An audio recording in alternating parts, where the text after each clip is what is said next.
All right, today's show, which I pulled the trigger on early, but you see me though. Declutter your small business. I talked about this in my newsletter at joindamon.me. You can join for free. It's every Wednesday. So early this morning, I sent a newsletter to you guys, and I was talking about how I have so much clutter. There's a little bit of clutter here. I'm not even going to pan the camera. You guys are good. But even my bookshelf, I move over there. It's starting to lean a little bit. There's some books that are missing. It's a little bit of chaos there. What I want to talk about today are methods that even I'm using. So I'm not just saying, I'm trying to walk the walk as well, that I'm using to declutter. One of the challenges that we have when we run a small business is that for most of us that run a small business, we own or wear many hats. It's CEO, COO, CFO, really important. We'll have a future episode about that. Or you can look at some of the past episodes about passive income and building money and profit into your business. But we're also wearing the hat of janitor, maid, administrative assistant. Oftentimes, part of our job as independents is just organize stuff. I don't want to say stuff. I'm trying to keep it kid friendly. Organizing our stuff, and we have so much stuff. As I've talked about in previous books, including some of the books highlighted in the complete Bring Your Worth collection, we're now dealing with two types of clutter, right? We have the physical clutter, which is what I've been talking about. You'll see it in the thumbnail when you clicked on it. But there's also the digital clutter. And when we started to go digital, we assumed, at least that was the argument, that we would have less physical clutter. But instead, we have two different things. We have physical clutter and we have digital clutter. So today we're going to talk about a few ways that we can get our mindset right around our clutter so we have less of it. And then also giving some practical tools and services that will help you get less clutter going on. So let's start with the first question. If you have any questions, hop into the comments. The first question you want to ask yourself is, what is my priority right now? What is my priority right now? What is important right now? A lot of the clutter that we deal with, personally, professionally, across the board. And as the saying goes, how we do one thing is how we do everything. If we're dealing with that, it often reflects some confusion around what's important to us.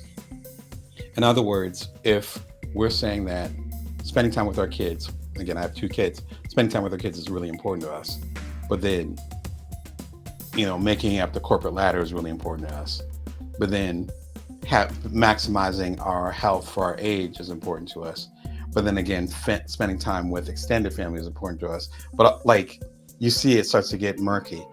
And as one of the books that I'm going to suggest later on the program talks about, the word priority actually comes from, I want to say it's Greek in root, and it means the one. It means the thing, not the 15 things, not the 20 things, not the things that are more than one finger. It means the one. In other words, when we say, oh, there's so many priorities, that's actually not true. There's only one priority. That's what makes a priority.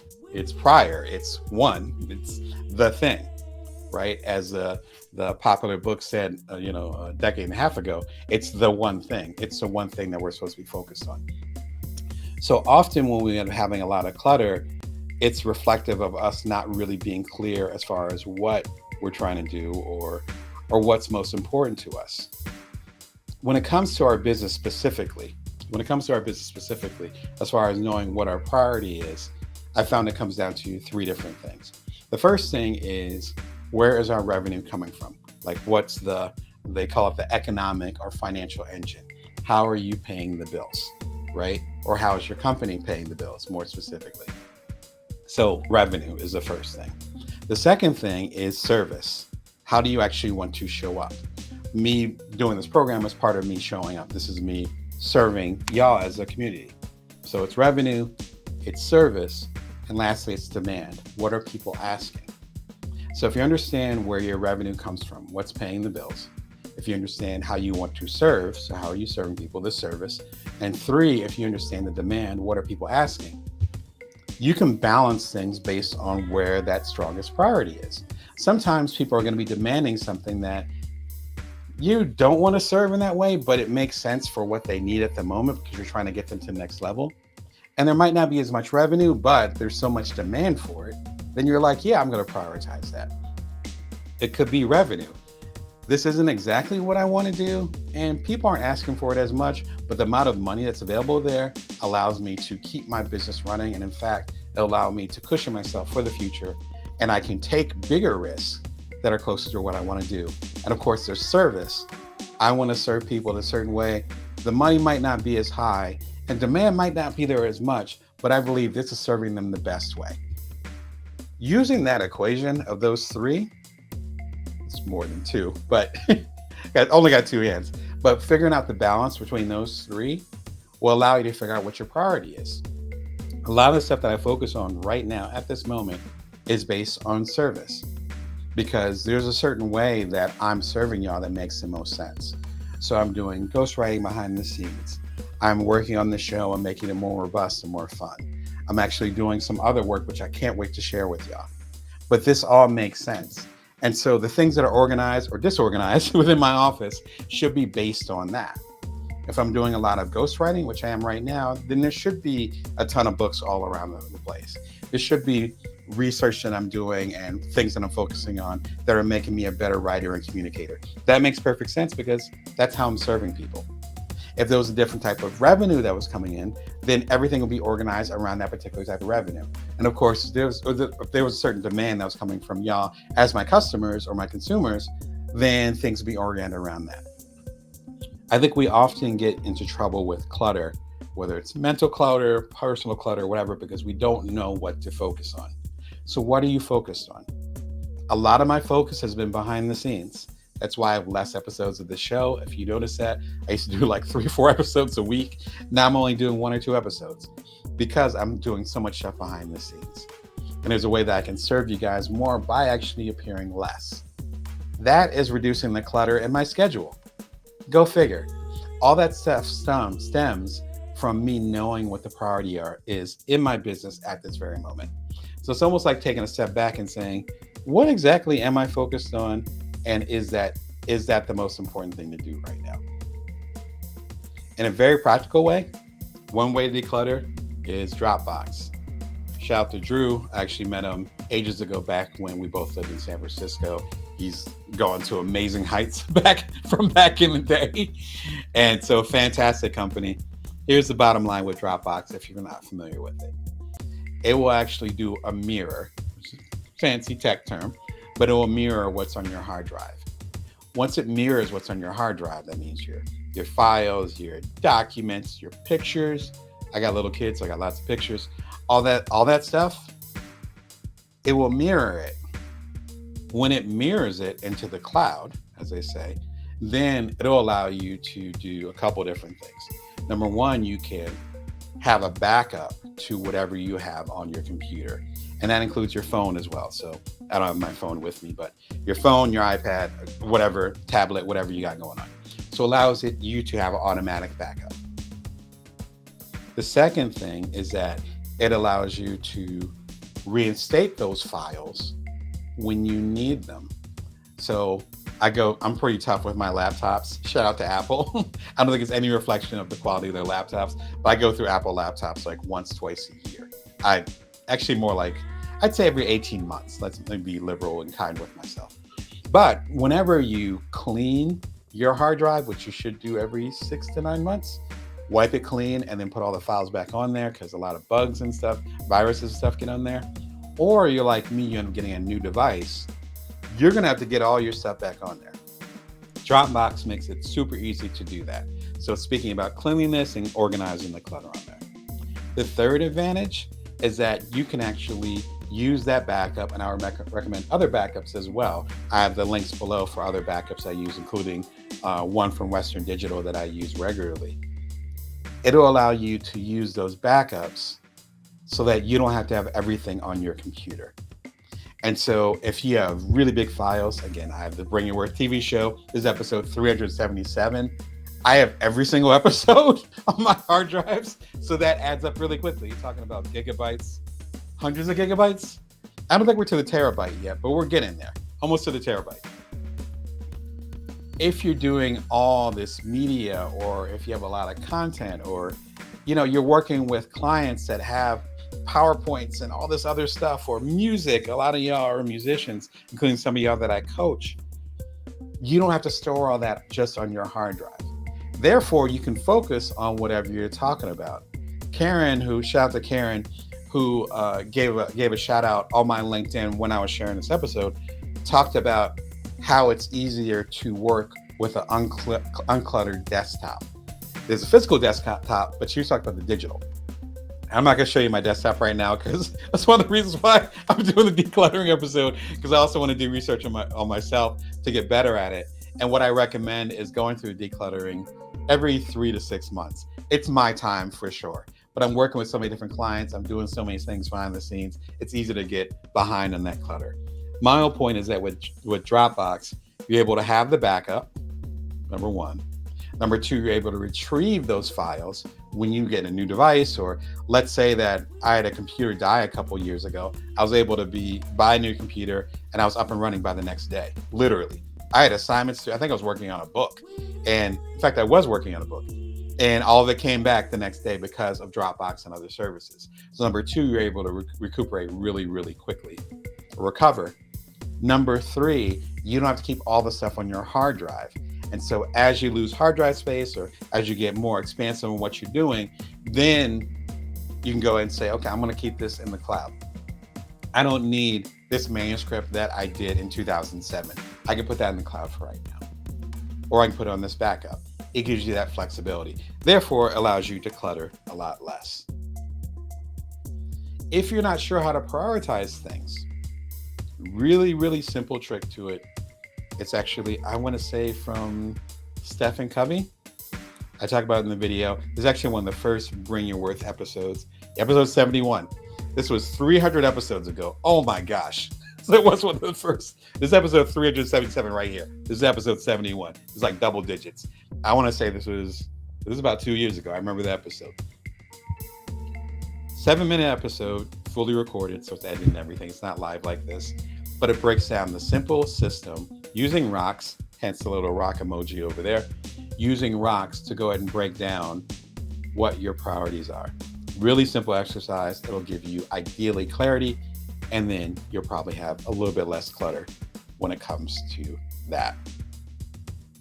One other recommendation is Cal Newport. Shout out to Cal. Hope you're doing wonderful. He's had 2 books, I believe, that have come out since then. Maybe just 1 book. New one on productivity. I'm still reading it. You will get a review very soon on that, but I'm sure it's great, like all of Cal's work.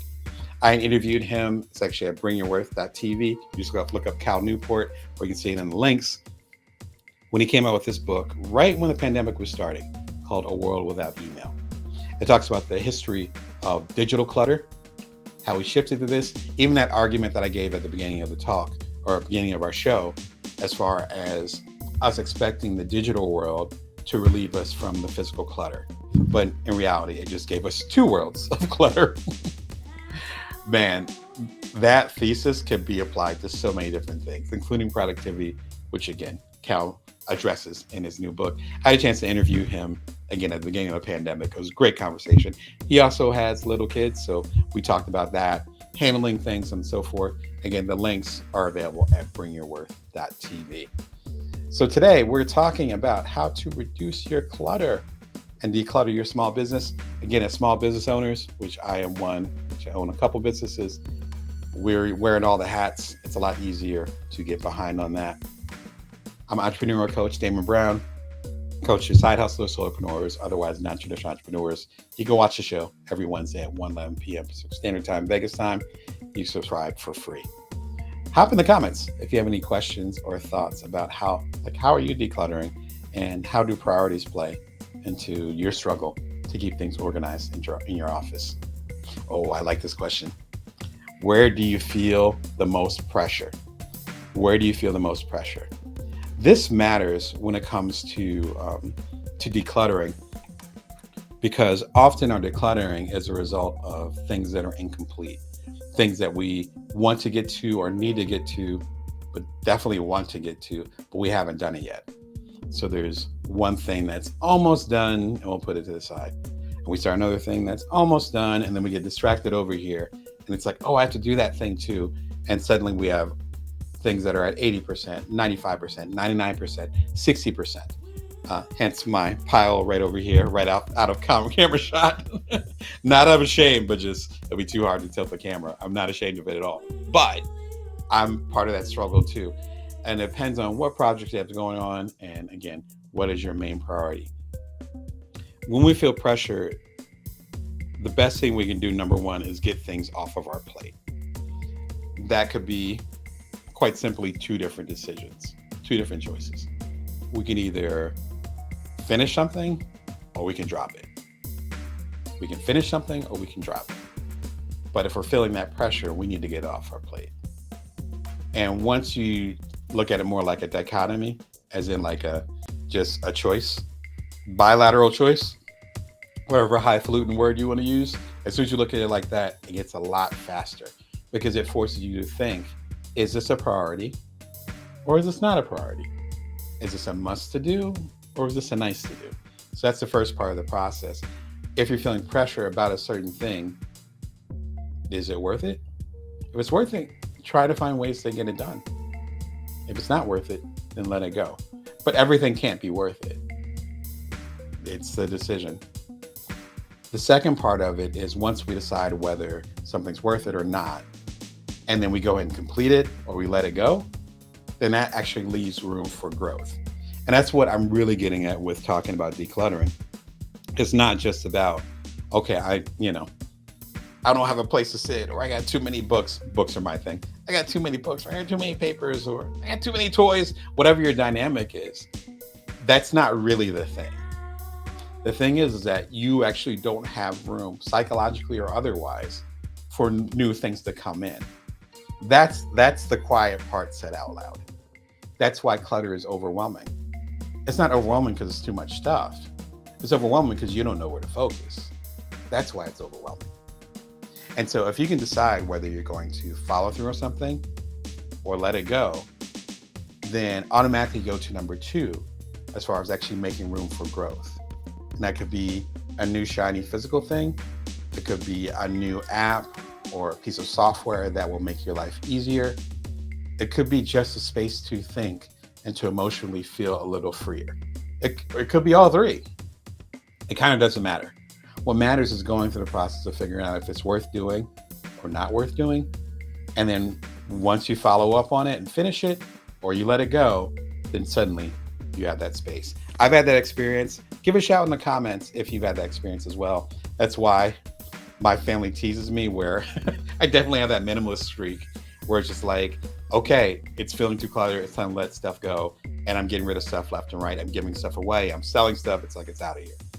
But I go through that cycle regularly, a few times a year. If you've been watching for a while, you know I go through the cycle 2 to 3 times a year. I'll go through the cycle where I let go of things. But in my mind and in my experience, that gives that space for me to show up in certain ways that I couldn't if I had so much clutter. Speaking of getting organized and finishing, highly recommend a TED Talk that I did. This is my third TED Talk? Yeah, it's my third TED Talk.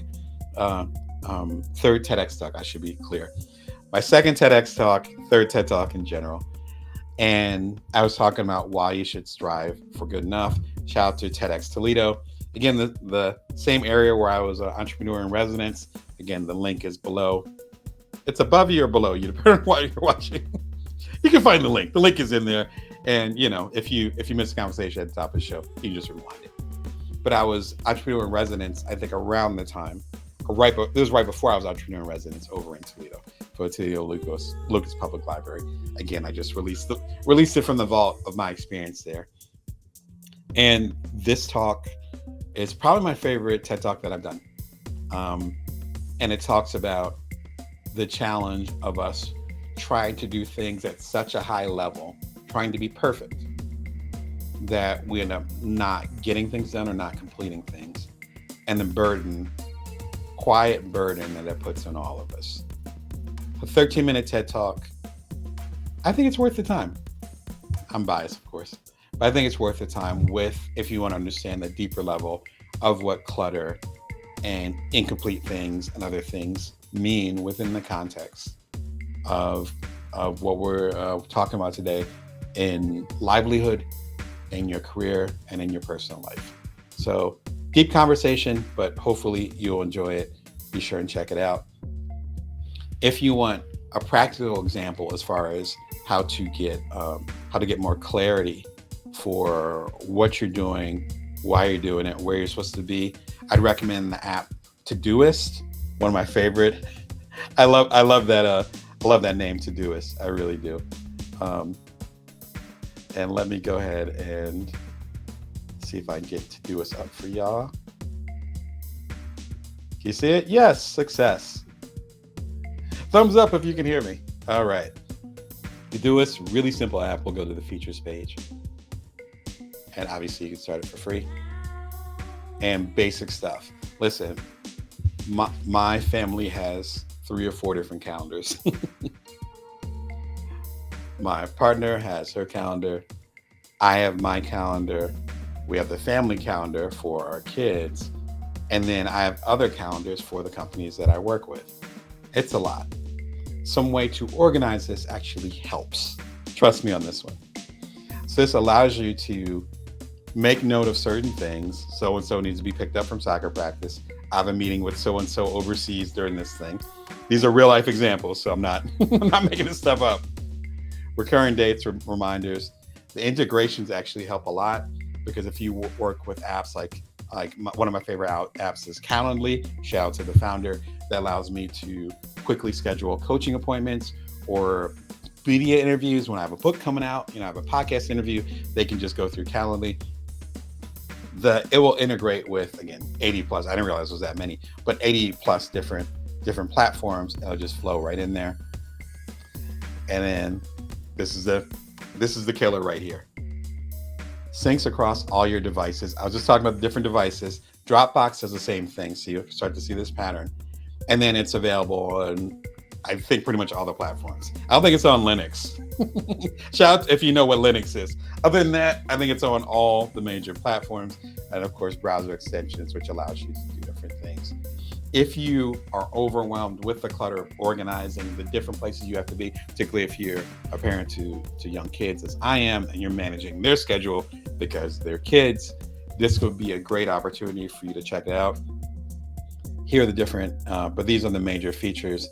And again, it's a really simple app. I think if I was still doing the founding, then this feels like one of those apps that I will be involved in some capacity. So I'm really fascinated by the stuff they're doing over there. You can check out the link. I think with the link that I have, I think you end up getting, it says for free on there. So I think you end up getting a free trial. I forget for how long. Go ahead and check it out. See if it's up your alley. See what's happening with that.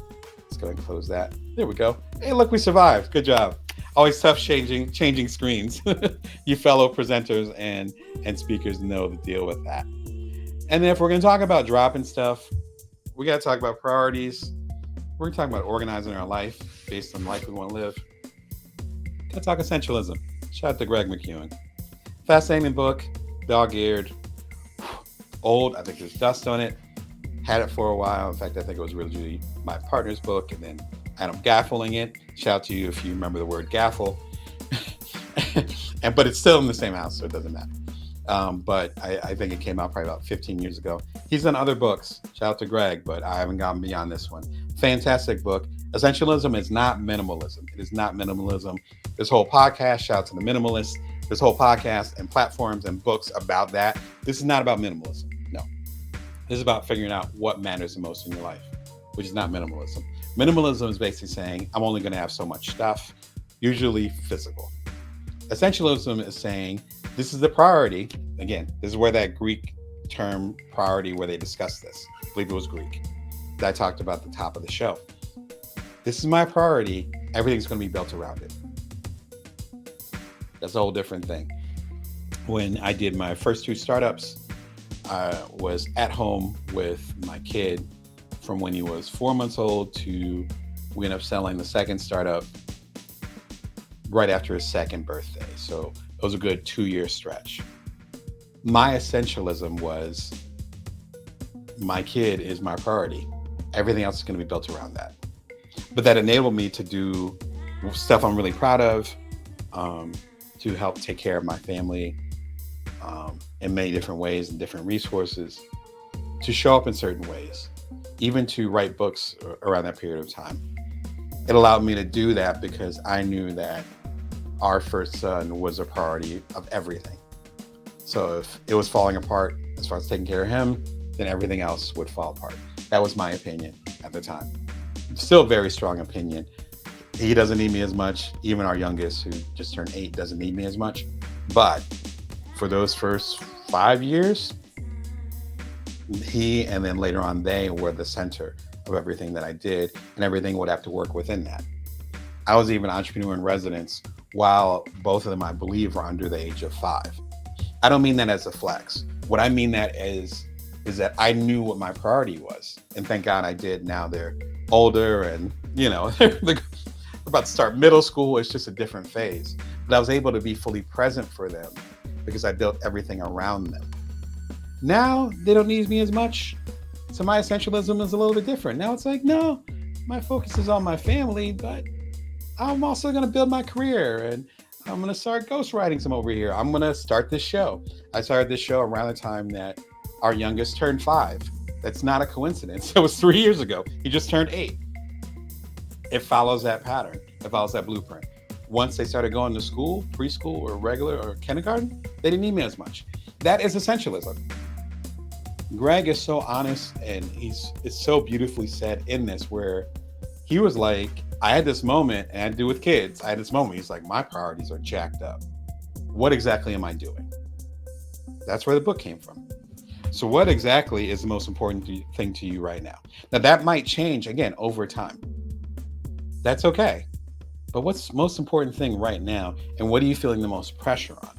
Usually, go back to the first question and then this current question with what are you feeling the most pressure on? It's usually knowing our main priority usually helps take the pressure off. These two things are connected. That's why I'm asking these two questions.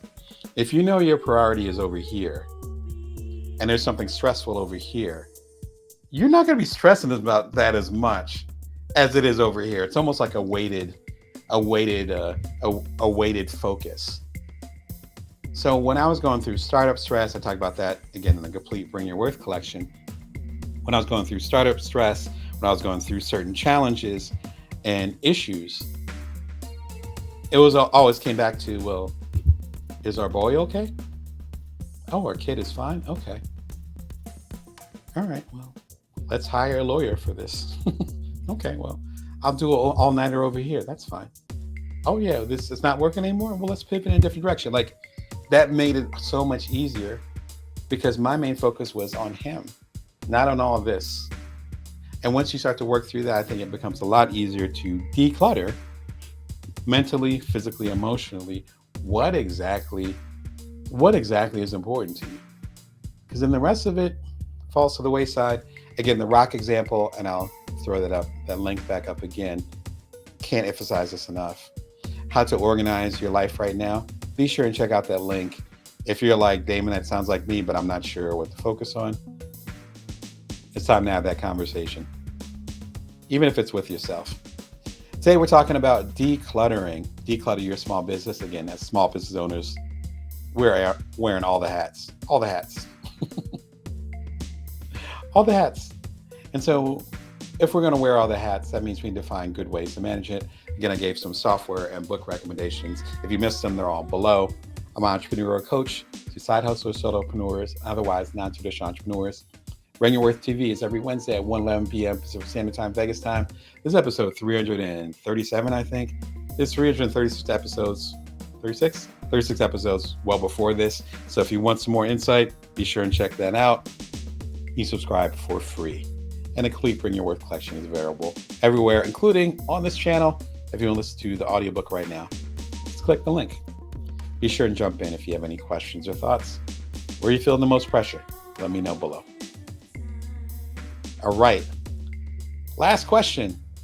Last setup question, I should say. Sorry. Suddenly my computer's like, I don't know what you're trying to do, Damon. The question is, does Damon know what he's trying to do? Here we go. How can you organize? How can I organize? Me too. How can you organize based on your mindset? This is an important one. We've already been talking about mindset quite a bit. And when it comes to clutter and things not being organized, it often has to do with how you're thinking about things. Now, at the top of the show, we talked about um, what's your main priority, right? What's your main thing? Middle of the show, we talked about where you're feeling the most pressure. Because sometimes when we feel pressure, it's because we're making ourselves do something, or we're getting concerned about something that actually isn't our priority. If something's your priority and you feel pressure behind it, that's a little bit more natural. But I found often when we feel pressure, it's because of something that is kind of coming from the side or that isn't quite in our view. It's like we don't quite see it. And that leads to this third thing. How can we organize ourselves based on our mindset? And I think it comes down to two really simple, basic questions. Number one, where are you now? What is your main priority? Where's your business at right now? Where are you putting all your energy? For my business, I can break it down. I have like 4 main businesses or ways that I make a living, if you want to call it that. I hate that term, but I can't think of a better term.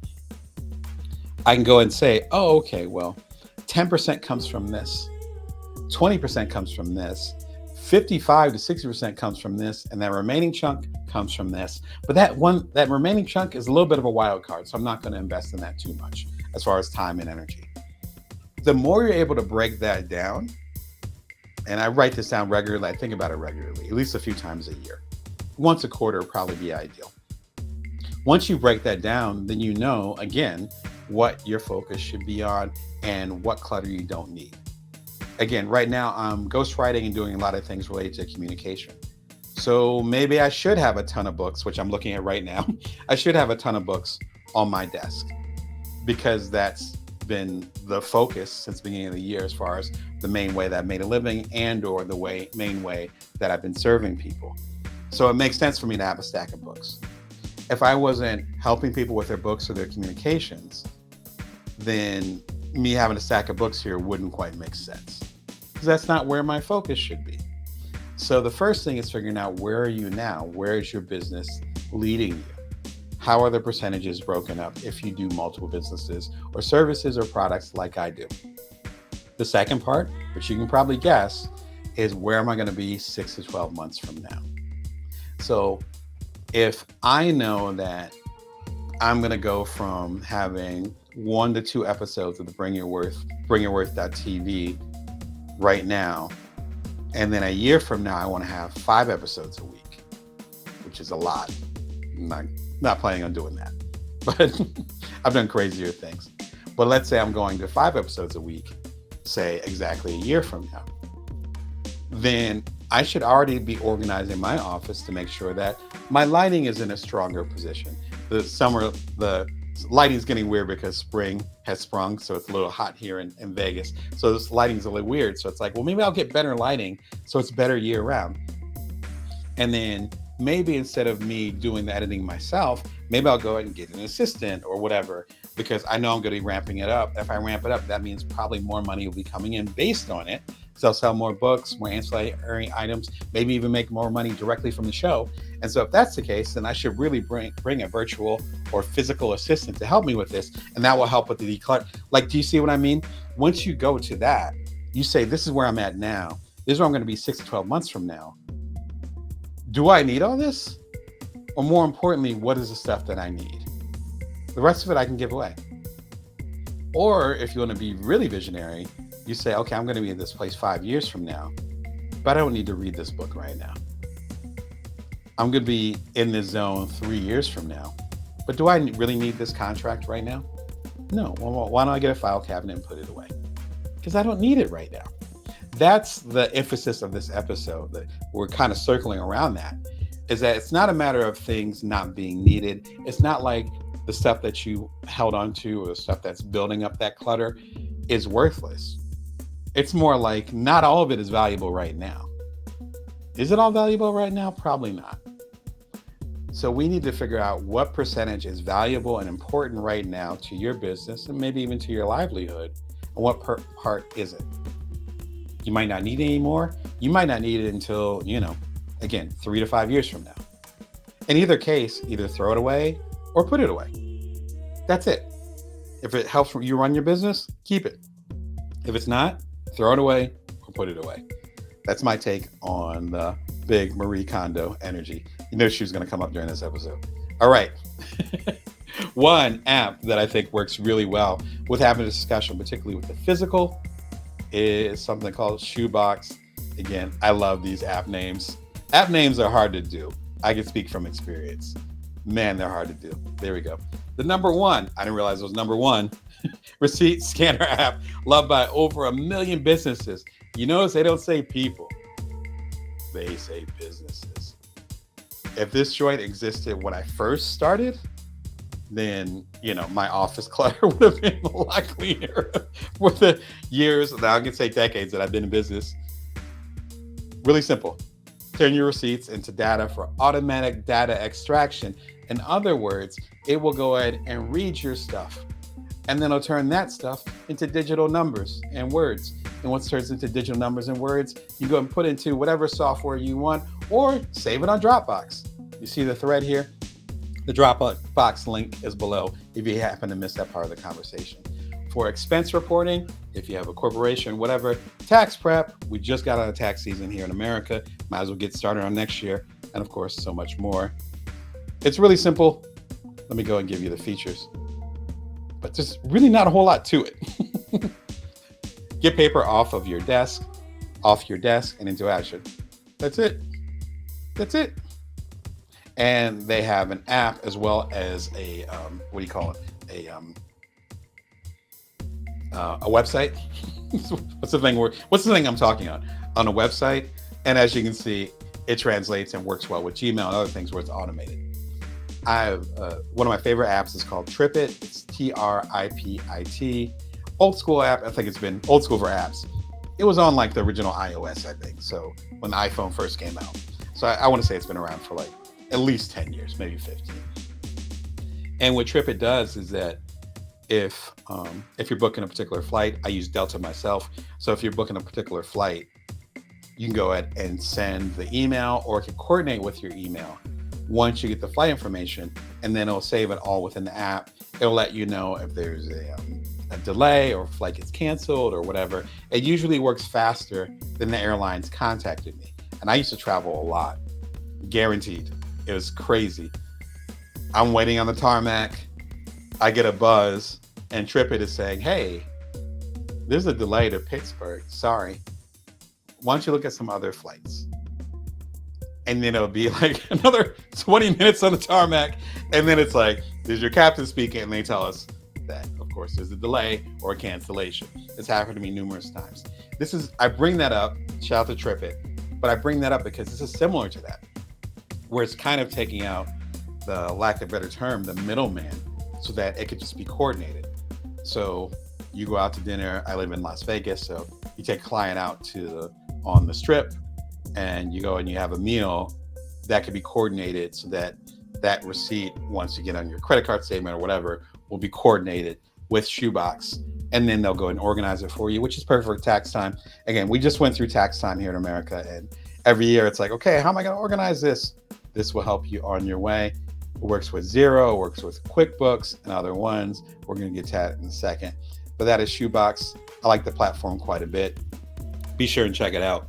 And I think there's a bonus with the link that I'm giving you too. And you actually saw a preview of what I was going to say too. Shoebox works with QuickBooks, and I will share that screen.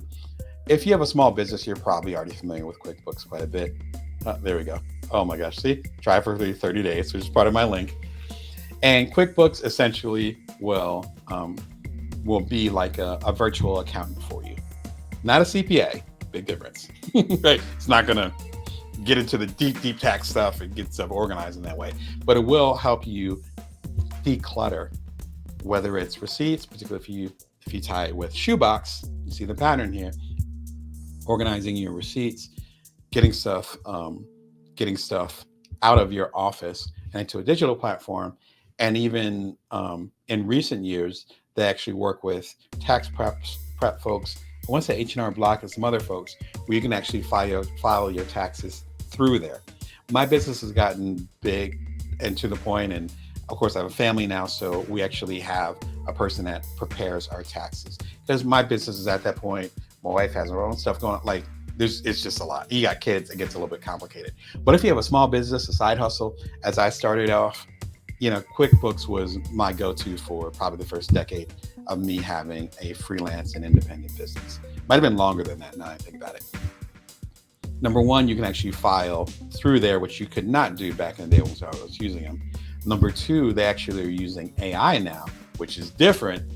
It's different now to actually figure out how you can maximize your savings and other things of that nature, and even guiding you as far as where you're spending the most money and where you can spend more money, that kind of thing. The third part is that they actually have a sale coming up, and I think it's going to be rolling out over the next week or so. Be sure and check it out, but click on the link and you can learn all about that. And my last recommendation is Get Organized Now 2023. It was me talking more about the digital side of getting organized versus the physical. It was a little bit with the physical, but more on the digital. This one I feel like is a little bit more on the physical. Be sure and check it out. There's some other recommendations that I give. It's 2023, but it's still very timely. Be sure to check it out if you want to go deeper until that. And then, that's actually not today's show. I think that's an error. You skip the beginning part. We already did Accepting Your Shadow a while ago. Really important episode. Some of y'all chimed into, which I appreciate. The real thing, what you can see right there, is simple ways to be consistent. This mistake is really important. This was not planned, but it's actually what I'm going to get into. Because sometimes we lose our consistency because we're trying to be perfect. And instead, the important thing is to show up. So today, we're going to show up, despite the error. So being consistent is important for a few different reasons. So we're going to define consistency. We're going to talk about why we aren't consistent. And then, of course, ways that we can become more consistent. And consistency, to me, equates trust. You're trusted to be there, or I'm trusted to be there in a certain way. And sometimes we get things a little bit confused and we get into our brains too much. And sometimes consistency is a lot easier than we make it out to be. If you have any questions or thoughts on the topic, be sure and jump in. And, I'd love to get your feedback. If you have questions as far as consistency, if there's something that you're struggling with, the lines are open. All right. So the first question, and let me go and get the title over there. So the first question, and I think it's worth addressing, is what does consistency mean? What does it mean? We talk about, you should be consistent. If you're not a business coach, but like a sports coach, and it's like, okay, well, let's be consistent on in the arena, on the floor, whatever the sport might be. As a parent, as a guardian, you're raising some kids. You're like, okay, well, you want to be consistent in this, that, and the third. But we often don't take the time to actually say, like, what exactly is consistency? It helps when you have kids or young ones around, because they're going to ask you, okay, what does that mean? For me, consistency simply means showing up as you promise. Consistency to me is showing up as you promise. You planned on showing up a certain way, you're going to go ahead and show up that certain way. Now, that might sound super simple, and it is simple. I think we get a little bit confused because we make it more complicated than it is, and we actually don't realize how much control or power we have over how we're consistent. When I started the show, again, 3.5 years ago, it was December of 2020. And when I started this show, it's 2020? Yeah, it's 2020. It's been quite a few years, so forgive me, right? You guys might know better than me. December of 2020, I started the show. And when I first started the show, it was 5 episodes a week, Monday through Friday. And if you've done any regular content, if you're a content creator like I am, if you have any type of media voice, that number is insane. Especially for something that wasn't monetized yet. I didn't have sponsors. And I was actually putting money into it instead of actually getting money out of it, as to what's starting to happen today. About 3 or 4 weeks into it, I was really enjoying the process. All the episodes are online, so you're welcome to watch them at bringyourworth.tv after this discussion is done. After I did all that, I'd say I was in week 3. And I woke up one morning, got my kids settled and all that because they were sheltering in place and they were still pretty young. So one of them hadn't even started school yet. And I was starting to do an episode, and I was like, am I going to be able to do this for the long haul? As I've talked about in recent episodes, I'm a business coach. I've coached hundreds of people at this point. And one of my favorite questions is, whatever you're doing right now, it's sustainable, or can you see yourself doing it a year from now? I'm recording this right now and you're hanging out with me in May. So May of next year, if I did this particular process, would I be in good health? Would I be happy? Would I be sad? Would I be productive? Like, whatever outcome I want, is the system that I'm doing right now making sense for it? And I had that dawning on myself. I was just talking to myself, and I was 3 weeks into the show. I'd already done 15 episodes. So I think it was like that Thursday or Friday. I was about to do my 15th episode. And I was like, I don't think this is going to be sustainable. Not only from my own stamina, but also because, again, my kids are growing, their needs are going to change. Again, we were sheltering in place at the time, so we're doing the virtual schooling, which was a mess here in America. I think I can say that as a blanket statement. Everybody was trying to figure it out. We were in the midst of that. And being excited, I had the stamina to do that. And we'll get into that later on the show. The stamina to be consistent on that level, but I knew in the future that wasn't going to work out. And so it was a tough decision because I was so loving connecting with y'all that often. Every day, it was a nice routine with that. But then I was like, this isn't sustainable. So fairly quickly, I think the following week, I went from 5 days a week, Monday through Friday. I was doing this exact same show, except it was recorded. And I went to 3 times a week. And you guys, old school guys have been, the veterans have been around for a little while. Remember, this was Monday, Wednesday, and Friday. I had that for almost 2 years, most of this period of time. And I realized I couldn't be consistent on that level and have a certain quality. And I was afraid I was going to burn myself out. Again, there's 400 episodes or so of this very program, and I'm just doing this on my own. So then I'd say the last 3 or 4 months, I scaled it back to one committed show, this one, live on every Wednesday at 1:11 p.m. Pacific Standard Time, Vegas time. And then if I do extra shows during the week, it's like a treat for y'all, or I get inspired, or something happens, and I'll go and throw a bonus episode in there, which I love. I'm not promising more than I can actually deliver. As we say here in the States, particularly in the corporate world, you underpromise and you overdeliver. You underpromise and you overdeliver. So I think when we hear consistency, we think, I have to hit this certain standard. I have to hit it every single time, which there's a whole swath of emotions about that we'll talk about later. But I have to hit this certain standard. I have to hit it at any time, and I can't vary from that. That's actually, I disagree with that. Consistency is saying, I will show up to y'all Wednesdays at 1:11 p.m. Pacific Standard Time, Vegas time. If I'm not going to show up that time, I'll show a rerun, or I'll give you guys a heads up and give you another episode. That's consistency. I can handle that. That fits my life right now, particularly since I'm doing, as I've talked about on the show recently, I'm doing a lot of work behind the scenes with ghostwriting and other things. I'm working on big projects over here for other folks. Like, there's a lot of moving parts right now. And so me doing the show, as I did when I first started the show 3 years ago, doing it 5 days a week is unrealistic. So I can be consistent, but what we often forget is that consistency is based on the commitments we make. I can make a commitment of being here, hanging out with y'all 1 day a week. 3 years ago, it was 5 days a week. But consistency can be based on what you can deliver. You actually successfully delivering what you said you were. To me, that's what consistency is. It's not some pie in the sky ideal standard. People or organizations that are consistent set the standard consciously, and they're honest about what they say no to. To me, that's consistency. Jump into the comments if you guys have another definition of consistency, but at least for me, I rock with that, and it definitely makes me feel peaceful when I think about that. So if you're feeling overwhelmed with the idea of being consistent, maybe you need to change your standard, and you have control over that. And even if other people expect you to be at a different standard, then that requires you having an honest conversation. But having that honest conversation, I found, is better than holding yourself to a standard that doesn't fit you anymore, isn't realistic. And when you do that, then you're really not consistent, and you're going to end up letting them down, frankly, anyway. One of my favorite books that talks about this concept is The Creative Act by Rick Rubin.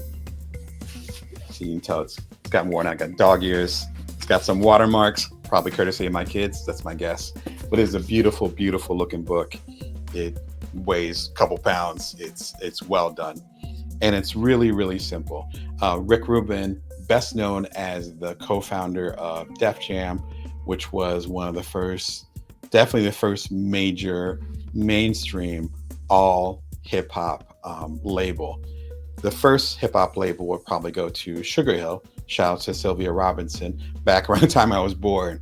But they weren't just dedicated to hip hop. And in fact, hip hop was barely around when they started. So of course they're known for the Sugar Hill Gang, hence the name of the record label. Def Jam was the first one to take it to that level and become a $1 billion company. To be clear, there will be no Def Jam without Sugar Hill Records. But Def Jam actually, I believe, was the first one to take it really, really mainstream. And we're talking LL Cool J, Slick Rick, Beastie Boys. It just keeps going. I can go Dana Dane. Like, I can keep going down the rabbit hole since I'm a hip hop guy. But if you know your hip hop, you're familiar with his name. But after he left Def Jam, then he started producing on his own, and he went wild. We're going from Anthrax and the Red Hot Chili Peppers to the Dixie Chicks, to Beck, I believe, all the way to, more of the modern hip hop, even working with, I'm trying to remember his name, Kanye West on a few of his major albums as of late.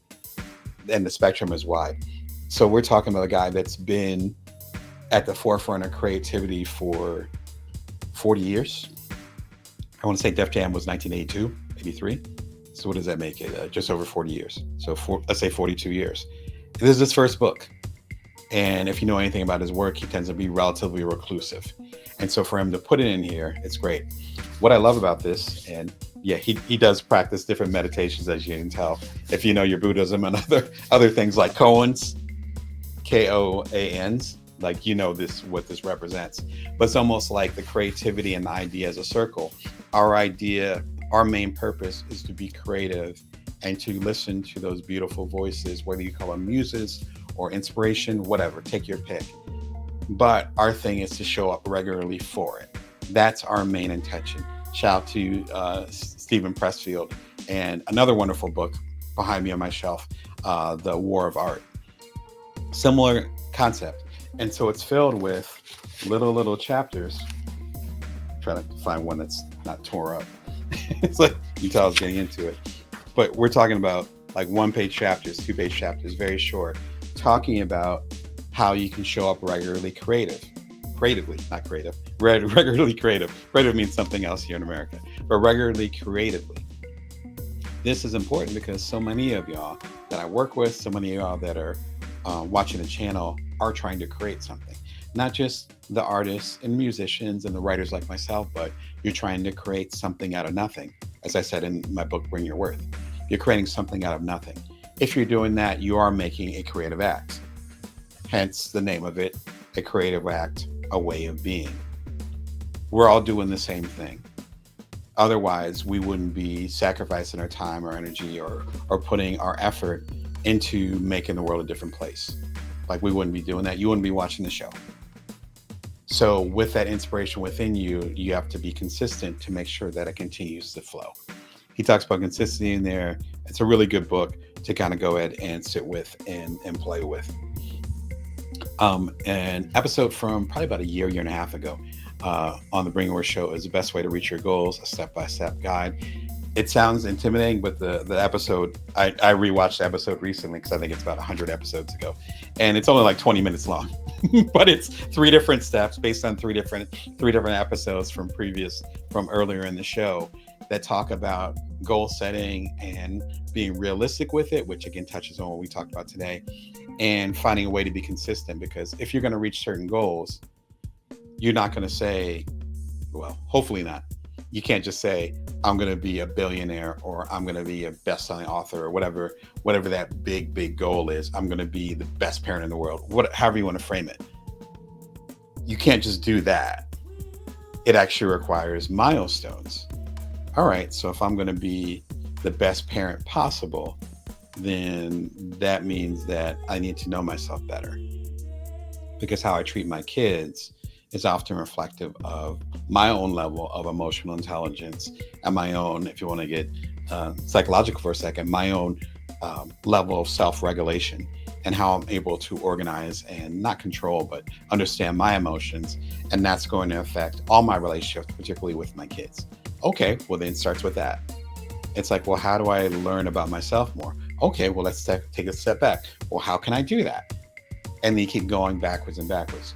So really, if you're going to go ahead and go to the next level, then of anything, then you need to do the goal setting. And so even what we're talking about as far as you being more consistent, or me being more consistent, we have to go a little bit deeper and find out why that consistency isn't happening in the first place. And that requires these different milestones. So even though goal setting might sound a little bit weird when it comes to consistency, to me, they're one and the same. And if you know that like that, then it makes it hard. And exactly. Consistency and being brave enough to pivot when needing to adjust your commitment. Exactly. Thank you. And that's a lot right along the lines of what I just said. So it's like, you know that it's too much. And it's a question of, or even if you think it might be too much, you ask yourself, can I keep this up? And the answer should not be an automatic yes. It should be, I can keep it up for a little while.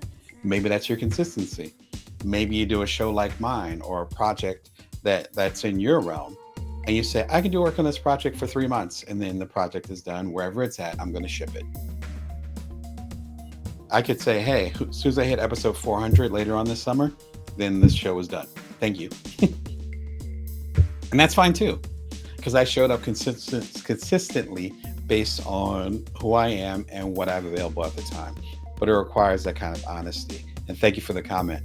And so with the goals, that's part of that energy to say, all right, what am I available to do right now? What am I capable of?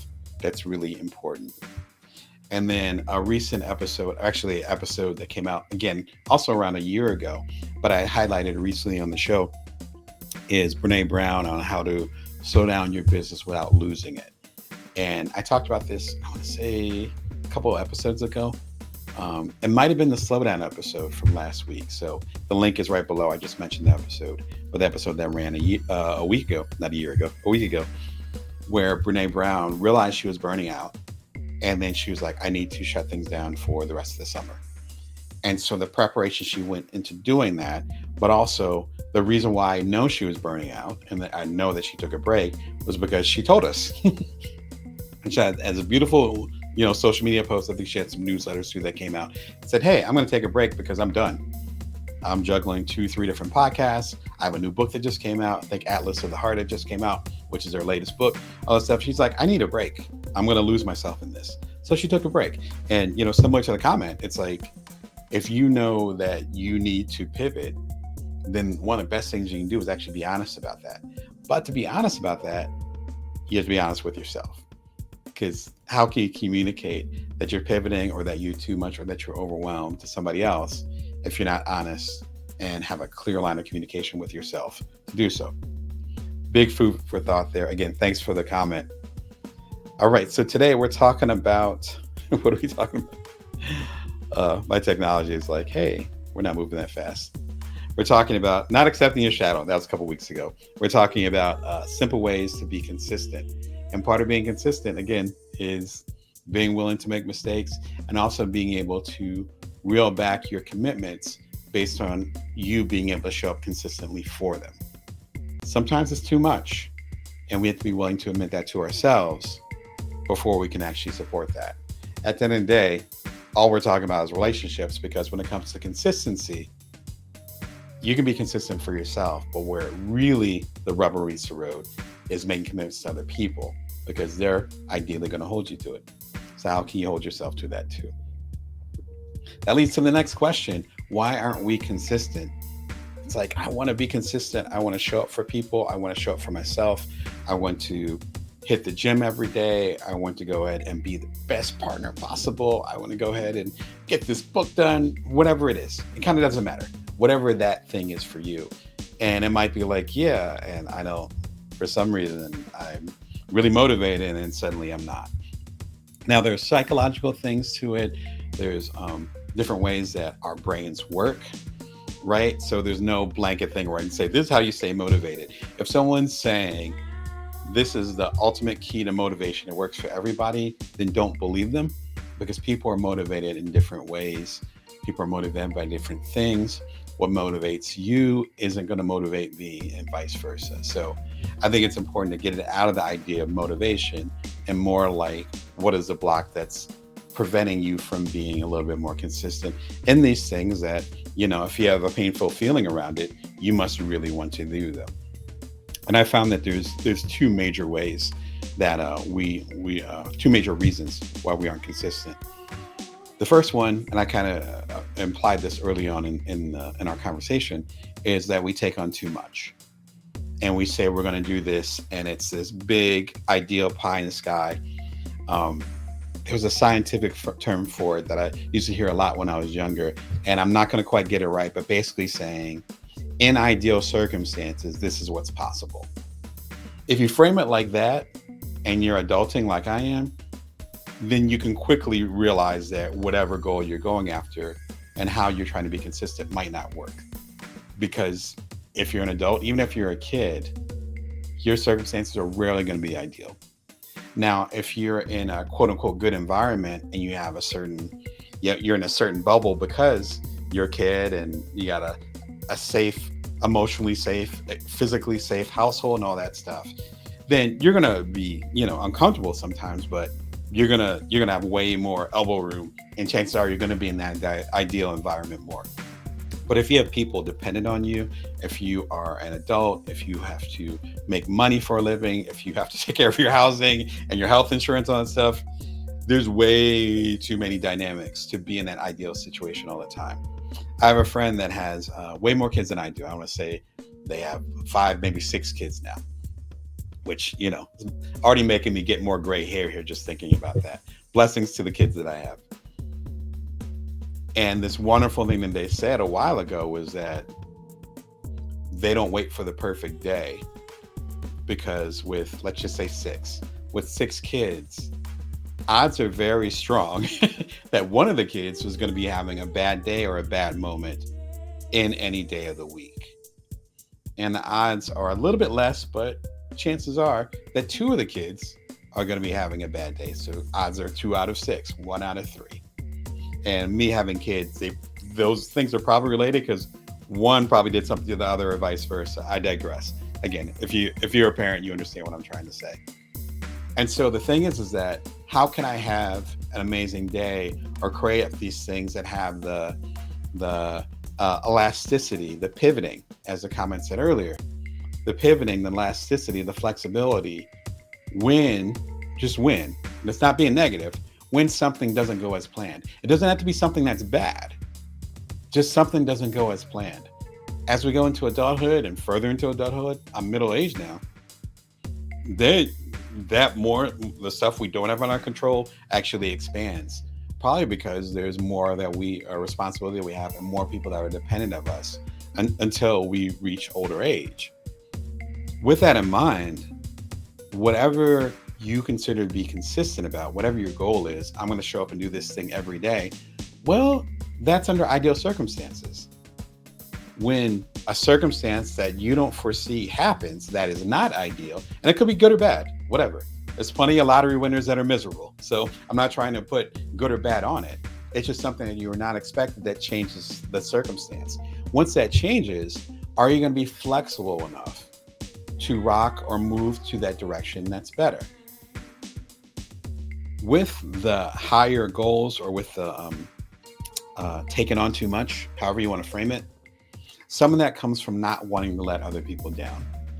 And that's where the communication part comes in, because sometimes you're trying to be consistent on this level, and then you talk to, your partner or your business-wise, romantically or whatever, or you talk to your boss, and you're up here, you're burning yourself trying to get up here, and you talk to them And then in reality, you could be here and it'll be fine. Or, which has happened to me multiple times, I'm thinking whatever it is I'm being consistent about, it's high priority, high priority.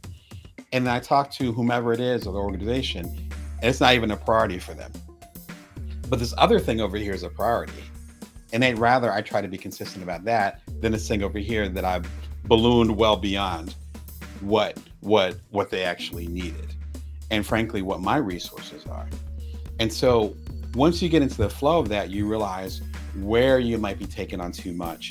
And of course, that requires sometimes having uncomfortable conversations when the expectations of you are higher than what you're actually able to deliver consistently. The good part about it, there you go.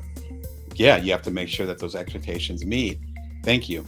And so the hard part about it, or the important part, is to have that self-honesty to know when you're in over your head. So that first part, when we're not consistent, it often can be because we're taking on too much. We're doing too much. Like we're pushing it because we want to, as I say, people please somebody else, or we haven't had that conversation and actually realize that we actually didn't have to perform at this level beyond our particular resources. The second thing, which I had mentioned, is that we often do not think long-term about it. And some of that happens because we're not thinking long-term, and it's just, we didn't think about the next week or the next month. A lot of the material that I do, even the business coaching that I do, is geared towards that. It's kind of helping you, even grabbing my books, whatever, it's helping you ideally push out a little bit further and say, oh yeah, this is, I can go further than this. There's more insight here than just today. And I don't have to hustle, or I shouldn't hustle as hard this moment, because I'm going to be hustling every day until I decide to get into another business, or until I decide that this project is done. That's a long time. And so once you put it like that, it's like, maybe it is more of a marathon than a sprint. Maybe I need to calm down a little bit. And that will naturally lower your expectations as far as what you can be consistent with, which is really important. And the other thing, as I mentioned earlier, is that you have to think about whatever you're doing, how is it going to impact you 3 months from now, a year from now, even 5 years from now? I started this show 3.5 years ago. There's certain decisions, as I mentioned at the top of the show, there's certain decisions that impacted my health, my well-being, my connection to my family, my ability to do other work. I had written 3 books during the period of time in the past 3.5 years since I've had the show. So I'm doing these other things. I'm working with clients such as yourself and all that. If I had said I'm going to be consistent, again, doing 5 episodes a week, yeah, I would have like 2,000 episodes by now. But at what state would I be in? Maybe those books wouldn't have happened. Maybe I wouldn't be as available for you as a business coach one-on-one. Maybe some of the keynotes and other things that I was able to make a bigger impact with, maybe they never want to happen. So the key thing is to figure out, number one, if we're taking on too much and why. It's important to know the why for that one. It could be people pleasing. It could be because we don't want to admit that we're overwhelmed, right? Whatever the reason, you kind of have to get to the bottom of it to be in a better place. The second part is that we often aren't consistent because we're not thinking long-term, and we're thinking just in the next week, or we get really excited and we're like, yeah, we're going to go and do this every single day, as I did when I began this show 3.5 years ago. And thankfully, I calmed myself down. And as I talked to mentors and other folks later, they were like, yeah, that's a great idea.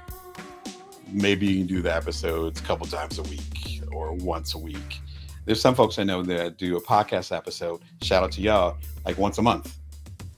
But to have the quality that they want to have, and if it's their lifestyle, they do once a month. And they do really good work. So, I mean, it works for them. As long as it works for the people that you're trying to support, then that's all that matters. If you want more insight, a really good place to start is The Infinite Game by Simon Sinek. Shout out to Simon. The short version of it is that there are finite games and infinite games. A finite game would be like American football. There's 4 quarters. There's a certain amount of points. But particularly once we get to the end of the quarter, once we get to the end of the 4 quarters, the last quarter, then whoever has the most points wins. If no one has if they're equal, as far as there's a tie, then they go into overtime, double overtime, until someone finally one team has finally more points. That's a finite game. And everybody, gets up out the stands, takes their hot dogs, and goes home. And then the next football game's the next week, but it's a totally different matchup, right? Infinite games are games that are forever. Being married is an infinite game until you're not married anymore, because you can win an argument. Trust me, I've been on both sides of that. You can win an argument, but then you're still sleeping next to that person, and you're still making breakfast or having breakfast made with that person next day, and the day after that, and the day after that. You can see why I'm talking about this in our consistency episode, because you can go ahead and, as the saying goes, yeah, they won the battle, but they're about to lose the war. And so even to get sharper with that point, there's certain games where there are no winners. Your job is to just coexist. Same thing with, I've launched 2 startups and I'm selling the second one. For the second startup, I had 2 other co-founders. Our job wasn't to be the better co-founder or the best to other people. Our job was to, frankly, survive having one of the most popular apps at the time, Cuddler, almost 10 years ago. Our job was to survive and make sure that the app, and more importantly, the community, we had about 250,000 users, those users thrived. Our job wasn't against each other. That's an infinite game until we sold the app. We sold the business, but it was an infinite game until that. He breaks that down way more eloquently than I can. And it's a fantastic book. It's actually inspired by a previous book by a scientist called Finite Games and Infinite Games, or it might be Infinite Games and Finite Games. I believe it's linked somewhere in there, even if you go to the page for the Infinite Game. I think he gives a shout out and talks about the original book. Worth checking out the original book too, but of course doesn't necessarily have the modern Simon Sinek, flair when it comes to that. But definitely go ahead and check out both books. Another book that will work really well in understanding this, similar book called The Long Game by Dory Clark. Shout out to Dory. She actually interviewed me for her Newsweek show a couple of years ago. You can actually check it out for free at bringyourworth.tv. But I've known Dory for a little while. I've always admired her work. Hope you're doing wonderful, Dory. Her book is fantastic. And it talks less about the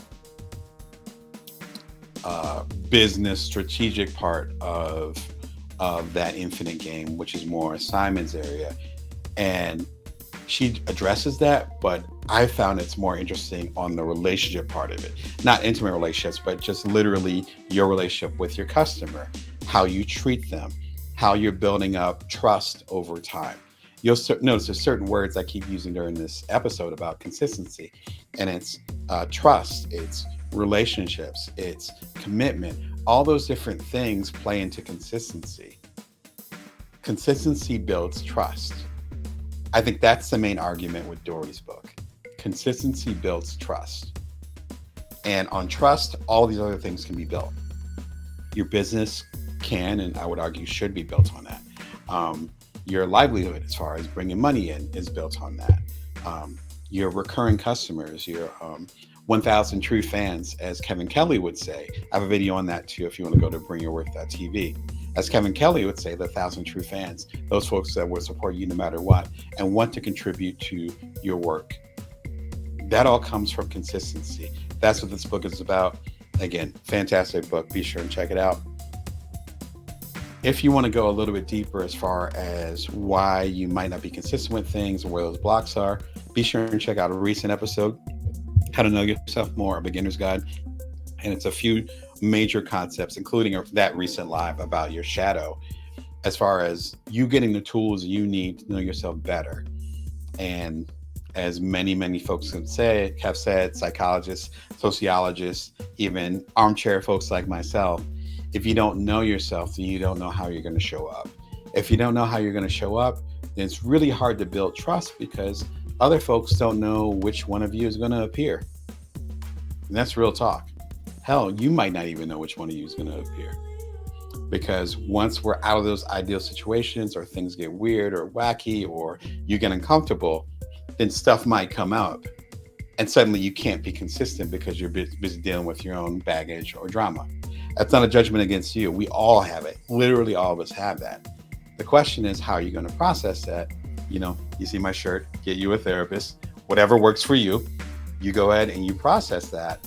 And then you're able to go ahead and show for people more and be consistent, which I think is so important. Thank you. Right. And it's so important to the process. No pun intended with the ideal process, but we all have to go through our process. One last recommendation when it comes to being more consistent is Simon Sinek's, if I can say this right, Simon Sinek's Guaranteed Secret to Success Most of Us Won't Do. And it was based on an Inc. magazine column I had a few years ago. Shout out to Inc. magazine. And talking about consistency. And he has a killer quote in there. It was enough for me to do a 10-minute video about. I'm not even going to spoil the quote. Check out the video. It's one of my favorites. And I think you guys might enjoy that. So again, you're watching the Bring Your Worst Show. I'm entrepreneurial coach Damon Brown.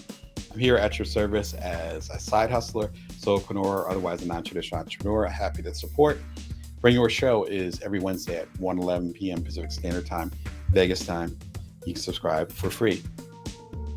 Yeah, exactly. And yeah, if you're not showing up regularly and there's stuff that comes up, then suddenly you might not be consistent anymore. And that's a rough place to be. I know all of us want to be consistent, so I want to go and help on that journey. All right, as we wrap up, the last question: how do I create consistency? I think that's really important to figure that out. And this actually taps on a lot of the things that we've talked about. Number one, it's like we have to be honest with ourselves. Because if we're not honest with ourselves, how can we be honest with other people? And then changing the expectations and perimeters, not only for other people as far as having those conversations, but also for ourselves.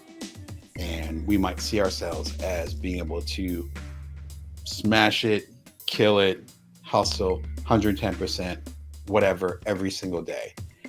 We're not built like that. No one is built like that. Even the people that might be bouncing around your head that say they crush it every day, everyone has bad days. And if you listen carefully, they'll actually imply that sometimes they don't crush it all the time. If we're not honest with ourselves, then it's really hard to set up what that expectation of consistency is and then actually show it up. I know what I'm saying. Show it up for other people. I must need some more coffee. So let me stop the tongue tie. One of my favorite books about this is The Martha Rules. And if you've been a long time watcher of the program or have read my books, you know that I love this book. This book premise is really simple. Martha Stewart, and this book is about 20 years old. Martha Stewart, in her media dominance, again, back around the turn of the century, she seemed to be everywhere at once.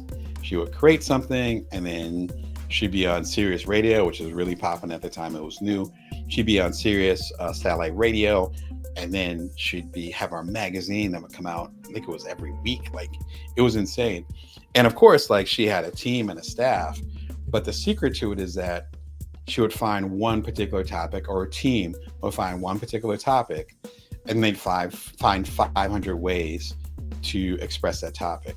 So it could be a recipe in the magazine for apples. Let's say it's fall and it's for apples. And then it could be an interview on Sirius XM on a radio station, interviewing the apple farmers up in Vermont and what they expect this apple season. And then it could be a profile on her TV show. I think she had multiple at the time. On her TV show, a profile of folks that brew, if they call it brew, apple cider. And all the newest apple ciders that are really cool for the millennials now. There you go. But it's one concept and you're putting it in different ways. The reason why I'm bringing up this book is that reflects consistency. So in what ways can you create this one thing or build this one thing or show up this one way and then get as much bang as for your buck as possible so that you actually are able to be consistent without burning yourself out. Fantastic book. If you're struggling with burnout and you're like, I don't know how I can continue to be consistent, this is a fantastic book to start with. And my last recommendation is a recent episode I did on music business secrets. You might be like, Damon, why are you talking about music business? What are you talking about? And the episode just premiered a couple Sundays ago. It's important because it breaks down the habits of Prince, of Michael Jackson, of Jay-Z, Beyonce, I think a couple other folks. It's about an hour and a half long episode breaking down their particular habits and approaches that allowed them to be as prolific as they were while they're alive, or even frankly, all the work that's coming out after they passed away. That's how prolific they were. It's not just about productivity and I'm going to get all these things done, but more about how they made decisions that fit their particular lifestyle and how you can make those decisions based on your particular lifestyle. So I really enjoyed the episode, and it's been a lot of support for the episode too. So I'm glad you guys are appreciating it as well. And that, my friend, is how you ideally become a little bit more consistent. As I talked about in today's newsletter, consistency isn't just I'm going to show up every day when I can get things perfect or right. Just like today, like a walking example of that, where there's a mistake in this title right here, but I still showed up. And when I saw the mistake after we were already live, I didn't like suddenly turn off the camera and then say, cancel the show, I'm out, let me go drink my coffee. No, it's like, this is consistency. I promised I was going to be here for y'all, so I'm here, mistakes or not. And sometimes, again, our standard is so high, so hard on ourselves, that sometimes we just don't show up because it's not this perfect thing. Today's show is about focus. When we talk about focus, it's usually in regards to, oh, well, you know, I need to focus more on this and on that. And it's almost like a, what's the word I'm looking for? It's almost like a frustrating energy where we want to focus more. It's funny, when we actually focus on things, we don't worry about focusing on things. But when we're not focused on things, suddenly it becomes this thing, this issue. It reminds me a lot of something I say to my kids all the time, where, you know, you want to go to sleep and you're so tired and you're focused on sleeping, but then you're so focused and worried about sleeping, you actually can't go to sleep. So it's almost like you work yourself into a frenzy. So I think there's some type of psychological stuff when it comes to us focusing. So today we're going to talk about any focus challenges you might be having. I'll be talking about some of mine as well. How you can determine what to focus on, which I think is just as crucial as raising the amount that you can focus. And then also figuring out how you can double down on what you want to focus on, as well as letting go of the things that don't deserve your focus. I talked about in my newsletter at joindamon.me. It's free. I talked about in today's newsletter. It comes out every Wednesday at 5:55 a.m. Pacific Standard Time. And I was talking about how focus usually is a discussion about, when it comes to focus, we often don't think about what we shouldn't be focused on. We often think about what we should be focused on and then worry that we're not focused on it. But if we actually focus on what we should be focused on, then the rest of it tends to peel away. So let's go and get into some questions. If you have any questions below, or any questions, you'll see them below. Tongue-tied today. Any questions, you'll see them. You will see them below. But you're welcome to bring in your feedback, your experiences with focus, and all those challenges with that. And so, a really basic question that we're going to start off with is, what exactly is focus? For me, my definition of focus is having a singular point of attention. Have a singular point of attention. Just that one thing that you want to focus on, that that you want to pinpoint, almost like the point of a pin, which is where the term pinpoint comes from. And then more importantly, having good focus means that something else could be happening, or even you have to go in a different direction, and then you're able to come back to it. So it's like a focal point. If you have stuff going on in your life, which we all do, and you get distracted from that, or you have to shift over to here, having strong focus means being able to shift right back to it. One of the things that we want to get into is determining, again, what you want to focus on and what you want to let go of. We'll get into that a little bit later on in the show. The main thing is figuring out what that main intention is, that focal point, that pinpoint, that bullseye, whatever analogy you want to use, and then being able to come back to it when other things happen, which they will. One of the biggest things that I see with my coaching clients, with people that I work with, is that we tend to beat ourselves up when we have to focus on something else rather than what we consider a priority. The thing is that I've learned with the juggling that I've done with family at home, and I run multiple businesses and having this TV show and have a book imprint. Like there's a lot going on.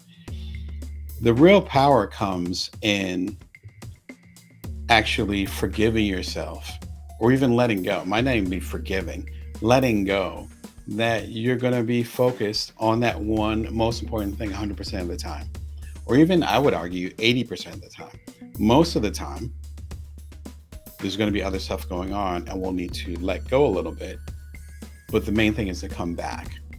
Ironically, when we beat ourselves up about losing focus for a moment, a day, even a month, when we beat ourselves up about it, we actually are discouraging ourselves from getting focused again. Because all the energy we put into feeling bad because we lost focus, we could be putting back into actually gaining focus again. So it ends up being a lost cause. We're human, that happens. I've definitely been there where I've been upset at myself because I lost focus for a moment, and that's kind of how it works. And unfortunately, we can get into the cycle of beating ourselves up, and then we end up not actually being able to regain focus as quickly as possible. And because we don't regain focus as quickly as we think we should, we end up beating ourselves up again. And that becomes a cycle. I don't know if you experienced that. Sometimes that becomes procrastination. Sometimes that becomes guilt and shame. Sometimes we end up dropping projects because we feel so guilty that we haven't been able to focus on them for so long, or for a period of time that we find unexcusable. Sometimes we end up dropping projects or ideas because we feel shame, which has to do with other people. We feel shame because we think other people are going to call us out on it. A great example is a newsletter. And a lot of y'all that are watching have newsletters. I want to start newsletters. I use Beehive, which is BEEHIIV. The link is right below. I actually did an episode about sponsorships and how Beehive can help with that. So be sure and check that out and bring your worth that TV. When we do newsletters, by their very nature, it's almost like having a column. I come from a newspaper background, if you guys remember those. And so when you have a column, it's like, okay, the column is every day, or the column is once a month, the first Tuesday of every month. Like it's steady and steady like that. The consistency is the difference between having a column and having an article. The difference between having a newsletter and having a blog post. The difference, frankly, is consistency. We had an episode last week about consistency, the last live show we had. Be sure and check it out. And it's episode 380, but you can check it out at bringyourworth.tv. We talked extensively about that. This is a difference between having a one-off and showing up consistently for the people that you want to serve, even if it's just a diary entry, you're serving yourself, correct? So if you're doing that consistently. So many folks that I've worked with are afraid to either launch a newsletter because they're not sure if they can be consistent with it. And that goes back to they're not sure if they can focus on it regularly, or, which is way more common, we'll start something, we'll go for it, and then we'll plan on doing it every week, and then we end up missing a week. So then we feel bad about it. So then we might do it again, but we might feel so much shame about not regularly doing it or just missing that week, beating ourselves up way more than probably anyone else would or can, that we end up dropping the project altogether. I have a TED Talk that I did at TEDx Toledo several years ago now. Again, it's available at bringyourworth.tv about why you should strive for good enough. And there was a big part of that discussion. What exactly are we expecting from ourselves? And if we end up taking ourselves out of the game because we're not constantly focused, we're not constantly consistent, we're not grinding all the time, what loss happens because we're not able to serve the people we want to serve?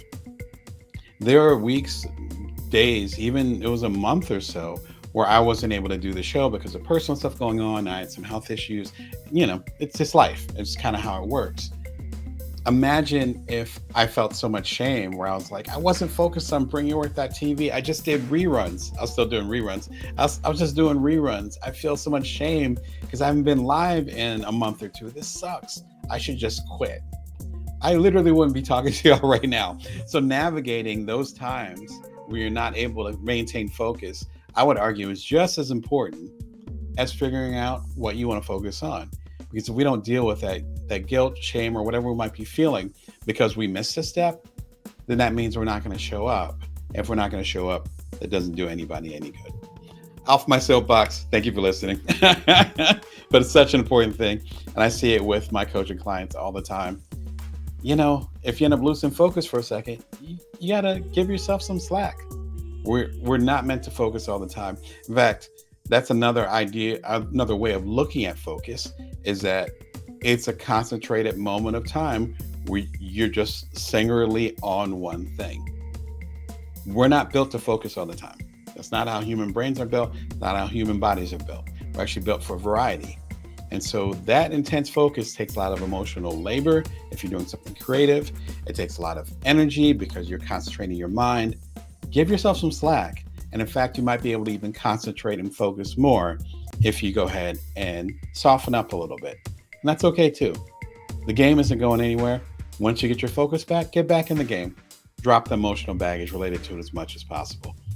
If you want to know more about focus, one of my favorite books that talks about this is Mastery by Robert Greene. Shout out to him. I interviewed him several years ago. I actually have the interview in a couple of my books. If you look through my catalog and whatever platform you're at or at your favorite bookstore, you can find the interview over there.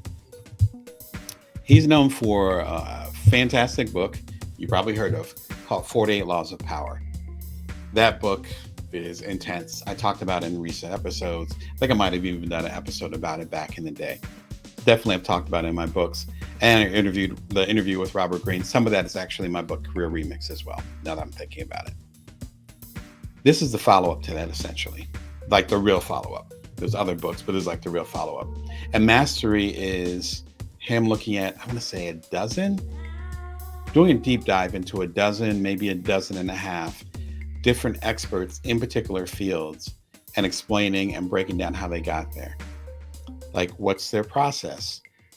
What did they not do? What did they do? Most importantly, what did they focus on? If you're reading about, I think one of them might be P.T. Barnum. So some folks that are like, from like now almost 2 centuries ago. But how did they get in this particular place? What did they study? What's the breakdown of their particular path? If you're able to do that, then you can apply it to your own. I think Walt Disney might be in there too, like just controversial for sure. Robert Greene does not skew away from controversy. That's definitely part of his vibe, which is one of the reasons why I appreciate his work so much. Controversial figures, but also figures that also knew exactly what their purpose was, what they were focused on, and why they were showing up. Once you kind of figure out that, it gets a lot easier to focus. As I talked about in my newsletter this morning at joindamon.me, if you're going to go ahead and say, I need to focus more, your next question, or perhaps even your first question before that is, what exactly am I supposed to be focusing on? And if you say, I'm going to focus on work, well, what part of your work? For most of us, that's a multidimensional thing, right? If you say, I want to focus on my relationships, all right, your romantic ones, your business ones, your platonic ones, your familial ones, your relationship with strangers, your relationship with yourself. So the more specific you can get as far as what you want to focus on, then you can actually start to make decisions that will allow you to increase that focus. Otherwise, it gets really, really difficult. That's the pattern I saw in Mastery. I have the audiobook, so I listened to that. In fact, I listened to it as I was doing my first 2 startups and at home with my first son, who was, by the time I got into this audiobook was probably about 10 years ago. He's about to turn 11. So that gives you an idea. I was rocking the baby with one hand and then listening to Robert Greene talking about Mastery for another. Just to warn you guys too, this audiobook is very, very long. Maybe not long by today's standards. If you think about the Michelle Obama book or whatever, those are like days. Like they literally might be a day. This one is probably about 12 hours. So I would recommend, similar to some of my longer audiobooks, I would recommend just listen to it on a road trip or while you're doing something else.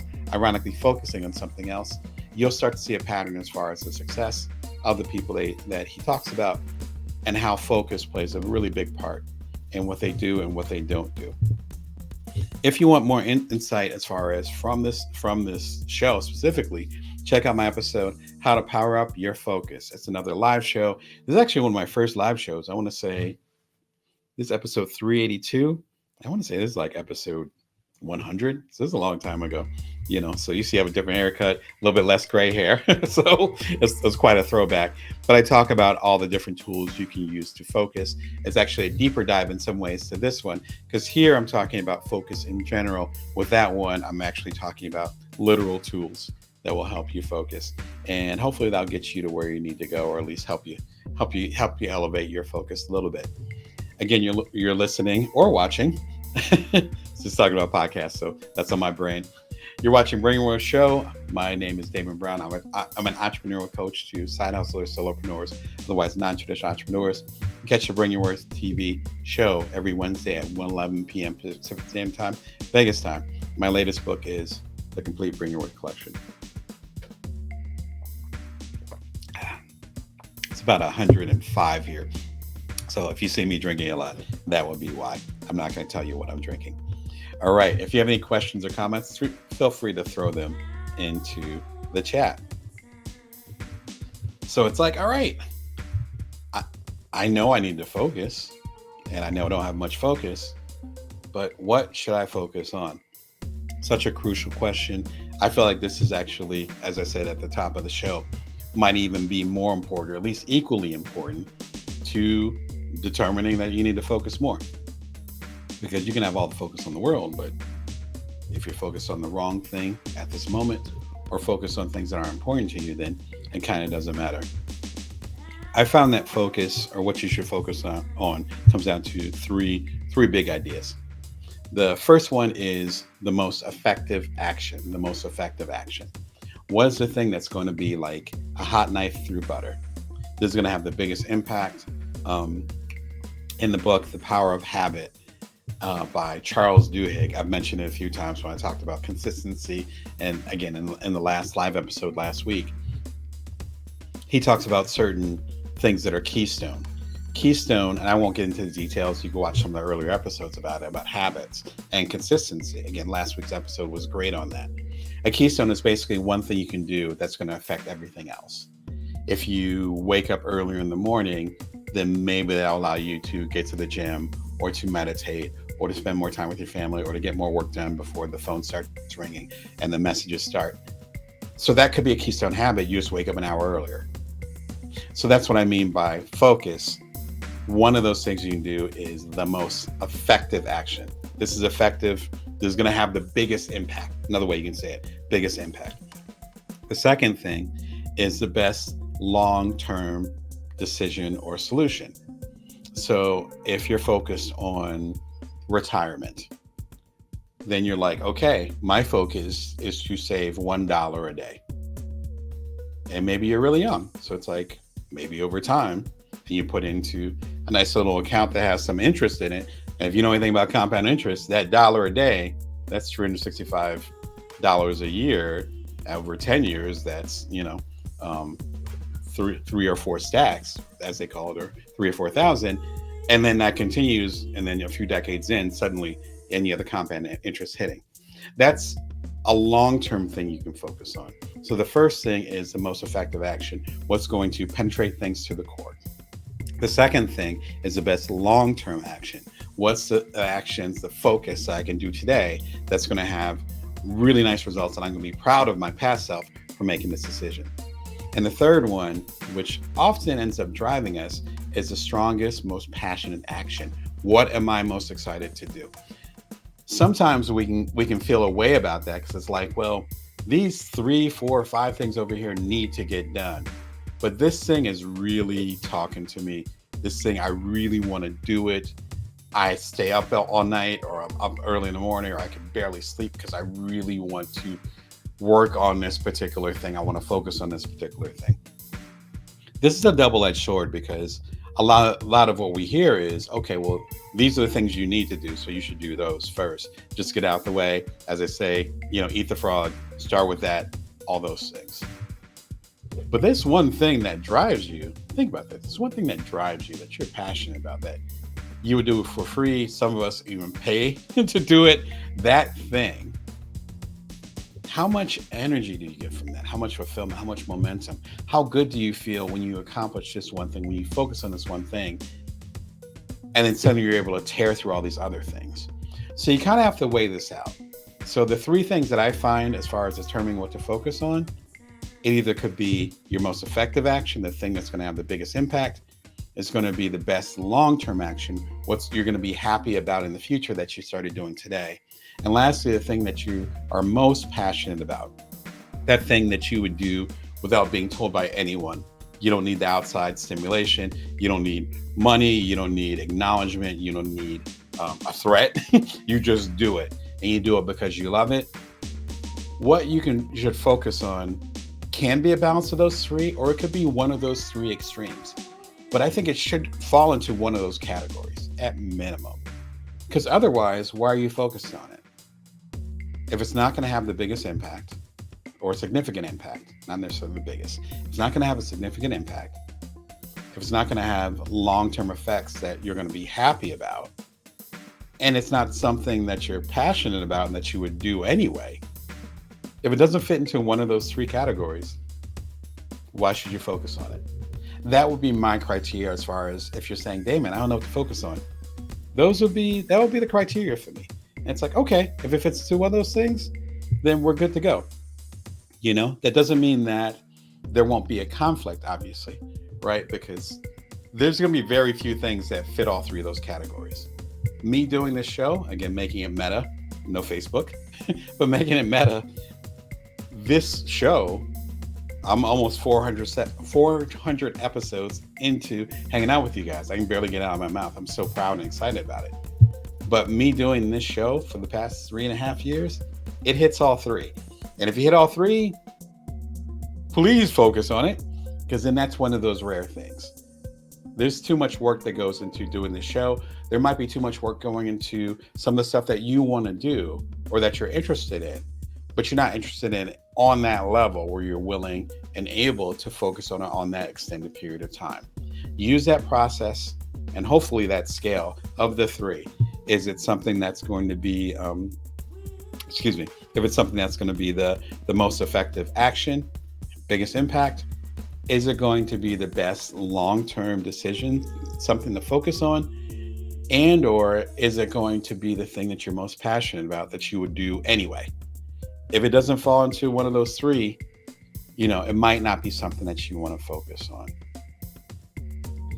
If you want to learn more about this, my guy, Seth Godin, love you, love your work. We've actually worked together in the past, and he had a mentorship program, so I was able to get mentored by him a little bit. And it changed the course of a lot of the work, even that you guys are experiencing today. So shout out to Seth. He's fantastic. He's done a lot of books, makes my catalog seem small, and I've done 20-something books. His catalog is amazing, and they're all excellent. This might be my favorite, and it's hard to pick. Tiny little book. I have the audiobook. Almost all of these I have the audiobook version of, except for the last one I'm going to suggest in a moment. The audiobook is like 45 minutes. You've listened to podcasts. You've listened to episodes of this show live that have been longer than the length of this book. The physical book is tiny, very similar to my eponymous book. I guess it won't be eponymous to my company, Bring Your Worth. It's very, very similar, like tiny book. You can read it easily in the afternoon. No matter how fast or slow you read, you can read it pretty quickly. It's this really basic premise. When should you quit something? When should you let something go? And there's one thing called a dip, which means you're learning something and you're investing a lot into it. It's usually at the beginning of a project, beginning of an idea, something that you're focused on, and you're investing in it. And the dip means that you're just in the valley, in the weeds, like you're just in it. That's usually the moment when we quit. And it's like, listen, I'm investing into this thing. Again, back with the show. That first year that I've had this Bring Your Worst show, which is a long year. I loved it, but I was just trying to figure out the ropes. The amount I'm investing into it, the amount of mistakes, the amount I'm focusing on it, the amount of energy it takes to focus, which is tremendous. And obviously, I had 2 little kids at home. We're still in the deep recesses of the pandemic. Like, it was just heavy. That's the dip. When you're just like, man, I quit. I'm done. It's taking too much. Then you start to learn. In fact, you've been learning all along. Like, the word out of my mouth. You've been learning all along. And then you start to see some momentum. And it's turning. And all those lessons, it might be financial, so all those investments, the equivalent compound interest starts to rise. And you're out of the dip. And shout out to Whitney Johnson. She talks about disrupt yourself. She talks about things having a boomerang. I would call it like a slingshot, or actually, I think she calls it a slingshot as well. We have similar terms, but then whatever momentum you put into this, suddenly it goes straight up. For me, that was about a year ago when I went from a few hundred subscribers to this channel, BringYourWorth.tv, and then suddenly within the course of a month, I had 10,000 plus. But that was because of the work that I did for those previous 2 years. And it seemed like it was overnight, and a lot of y'all came through, but it just hit. And it hit because I put that work in. That's a dip. A cul-de-sac, which, if you go down the suburbs, down the street, you'll see some cul-de-sacs here in Vegas, is basically a dead-end street, but it ends in like a circle. So it's kind of looks like a Q-tip, or almost like a lowercase I, but the dot on the I is connected to the top of it. And very much a suburban thing. People would have cookouts, or when I was a kid and some of the time I spent in the suburbs, there'll be cul-de-sacs. You ride your bike in there because there's not going to be a whole lot of heavy traffic, right? Only people that live there are going to be going to the cul-de-sac unless they're turning around. The problem with the cul-de-sac, in the regards of the book, The Dip, the problem with the cul-de-sac is that you're actually not going anywhere, right? It's a dead end, like I just said. It might be French for dead end. People that speak French, feel free to jump in the comments. But so you're just basically going in a circle. What Seth's basic theory is that you have to figure out, either way, you're going to hit that point where you're going to feel stuck. You invested too much. You're thinking about quitting. That's just part of the game. It's part of the game. I discovered that with public speaking. I discovered that definitely with being an author. And again, like I said, I've done 27 books. So you go through that. For each book that I've written, I've gone through that. Almost literally every one. I've gone through that with the TV show. That's just part of the process. If you're part of the creative process, or even if you want to start something new like startups, and a lot of y'all that I coach are startup founders, you're going to hit that wall, as they say in running marathons. I have marathon runners in my family, and around that 22 point of that 26, you're going to hit that wall. Everyone hits that wall. Seth's argument is to say, when you hit that wall, is it because what you're doing is a dead end? Or is it because it's just to that point where it's hard? And you actually, if you continue just a little bit further, then you're actually going to have the success that you envision, and probably in levels that you didn't even picture or imagine. That's the difference. Is it a dip, which is the name of the book, or is it a cul-de-sac? Quite a little bit of a detour from what we're talking about today, but that does have to do with focus. Because if we're too focused on a certain outcome, then we could be in a cul-de-sac and just be a little kid on a tricycle, just going in a circle in a suburban cul-de-sac. Or if we end up being focused on something and we get too discouraged too early, then we could just be in a dip. And if we just go a little bit further, then suddenly we're going to take off. His book is excellent. That's why I always recommend it. His book is excellent as far as making that decision. And if you know Seth's work, he's extremely articulate and gives plenty of real world examples from his years of coaching and speaking. And he's a generation above me, so he's been doing this for a minute. I've been doing it for decades. He's been doing it double what I've been doing it. So he's a great, reliable source for this. Be sure and check it out. If you're not sure what to focus on, super short book. Link is right there. I have the audiobook. The audiobook is fantastic. It's like 45 minutes. Like, I think I've been on the air for a half an hour. You'd be 2/3 through the audiobook. Check it out. I can't recommend it highly enough. Which is worth that long tangent. One of my favorite episodes, and it's been coming up a lot. You might have heard me mention it in the previous lives this year. How to organize and prioritize your life right now. Episode 71. So we're talking about some episodes from, again, the very first year of this. And it's a basic theory from one of the best business minds who passed away a few years ago. And it's a 5-minute video. And I'm just breaking down his excellent theory and how you can apply it to your life right now. If you don't know what to focus on, this is the episode for you. So I'm trying to give you really good bite-sized nuggets, particularly for this one, because if we're not sure what to focus on, we can spiral really quickly and be like, oh, I can focus on this or that. I've been there recently. It's like, what should I do? Using the exercises that are in the dip, as well as watching the, I'd say 5-6 minute episode that I'm recommending right here, will totally help you get to where you need to be, or at least have clarity as far as what's possible. All right, so you're watching Bring Your Worst Show. I'm entrepreneurial coach Damon Brown. I'm coach to side hustlers, solopreneurs, other non-traditional entrepreneurs, as well as a ghostwriter and doing other things based on my extensive writing background. I'm happy to share that game with y'all. Bring Your Worth TV comes to you every Wednesday at 1:11 p.m. Pacific Standard Time, Vegas time. You can subscribe for free. And yeah, if you want to coach with me, come over to damonbrown.net, see what's going on. I'm very transparent, so my rates are on there. All my books are on there. Bring Your Worth t-shirt, mug. Again, it's 105 here. I got a drink.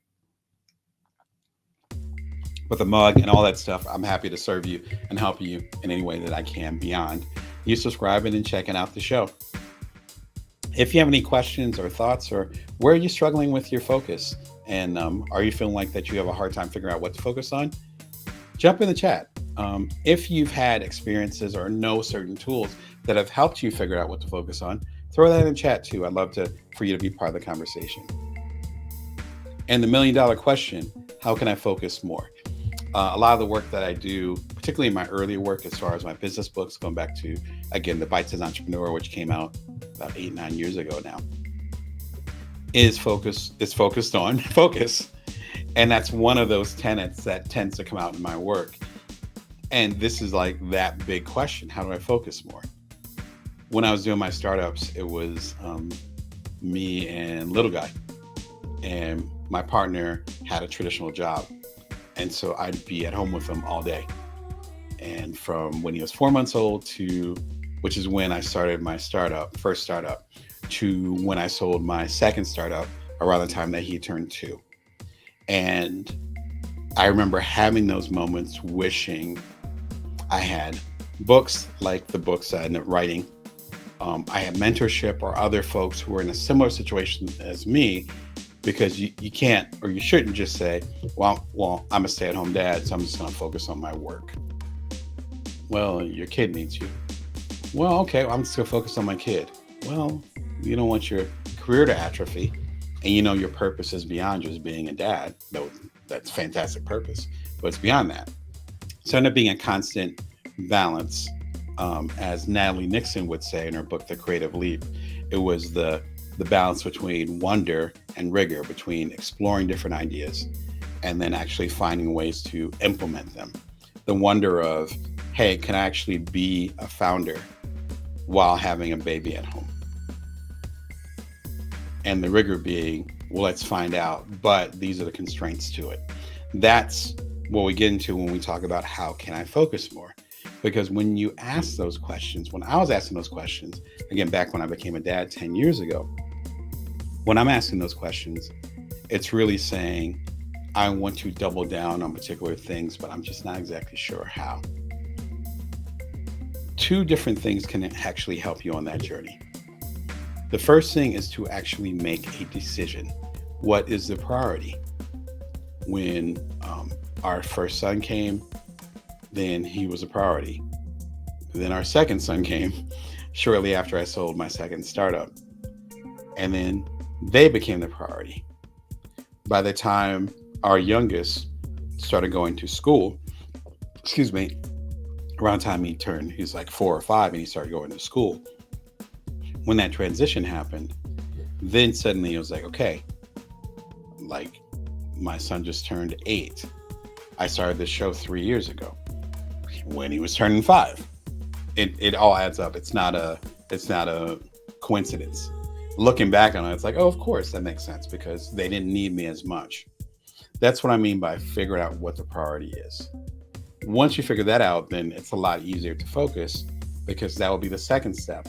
Is once you figure out what to focus on, then you let go of the rest, which is simple but hard to do because we want to please other people who have their own agendas. Not necessarily, agenda isn't a bad thing, just they have their own needs. So we have to make those tough decisions, maybe have tough conversations and say, this is my focus now. I can't put my energy into that relationship or that thing anymore, or at least not as much, because I need to double down on this. So as we talked about earlier in the episode, yeah, I'm going to go ahead and I know what focus is, which is having a singular point of attention that even if I get distracted, I will eventually pendulum back to it. And I figured out what I need to focus on. So once you answer those 2 questions, this third one becomes a crucial thing. How can I focus more? Well, to focus more, you have to listen to the first 2. What exactly is focus? But more importantly, what exactly do you want to focus on? And once you figure out what you need to focus on, it becomes hard because now you know too much. You can't go back. So when you're distracted by this or distracted by that, or you're moving this way or that way, or you're doing things that seem, as we say, extra, then you start to feel a way about it. Right now, I'm not working on my next book. I'm kind of taking a hiatus for that. I'm actually helping other people with their books. So I'm still doing plenty of writing. Again, back to the ghostwriting and a lot of stuff I'm doing behind the scenes. I can't wait for you guys to see it in the upcoming days. We'll leave it at that. If I said, I'm going to go ahead and write another book, is that what I should be focused on? Or should it be connecting with you on this channel and then connecting with my many clients and helping them get their voice out? Well, obviously it's the latter because that's what I'm doing. But if I felt external pressure to say, oh, I should go ahead and write another book, or I want to see my name in lights again, or I want to go on book tour, let me come up with a book now. That, even just saying that just makes me feel weird. My belly's down here. It makes me feel weird. I'm like, that doesn't feel right. That doesn't sound like where I need to be. That's probably the best way to explain it. All of this about focus and everything we've talked about during this full episode is about knowing where you need to be. If you know where you need to be, then you know what you need to focus on. And once you know what you need to focus on, then it's almost like your internal compass says, okay, we're going to signal to you when something's not important. It's almost like the guilt that you might feel when you're doom scrolling, as they say, and you're on social media and 5 hours have passed by, which has happened to me, so I'm not judging. And you feel a little weird about it. That's because your internal compass on some level says you actually should be focused on something else. The whole point of this episode and some of the stuff that's in the tools that I'm recommending, as well as the videos, is to help you sharpen that internal compass. So again, it'll get to the point similar to me where if you're doing something that isn't based on what you should be focused on, then you're going to just push it away because you're like, no, that doesn't make me feel good. And especially as you get deeper into your purpose and your reason for doing what you're doing. My whole goal is to help you as a side hustler, a solopreneur, otherwise a non-traditional entrepreneur. That's my business model. That's the emphasis of, all my businesses, all the stuff that I do. So if something doesn't fit into there, I'm not going to spend energy on it, which allows me to double down, triple down, and focus more on the things that are going to have the biggest impact on you, the people that I'm serving. Once you start to have that discussion, then it becomes a lot easier to focus because you know what you need to focus on and you're letting go of the stuff that you don't need to.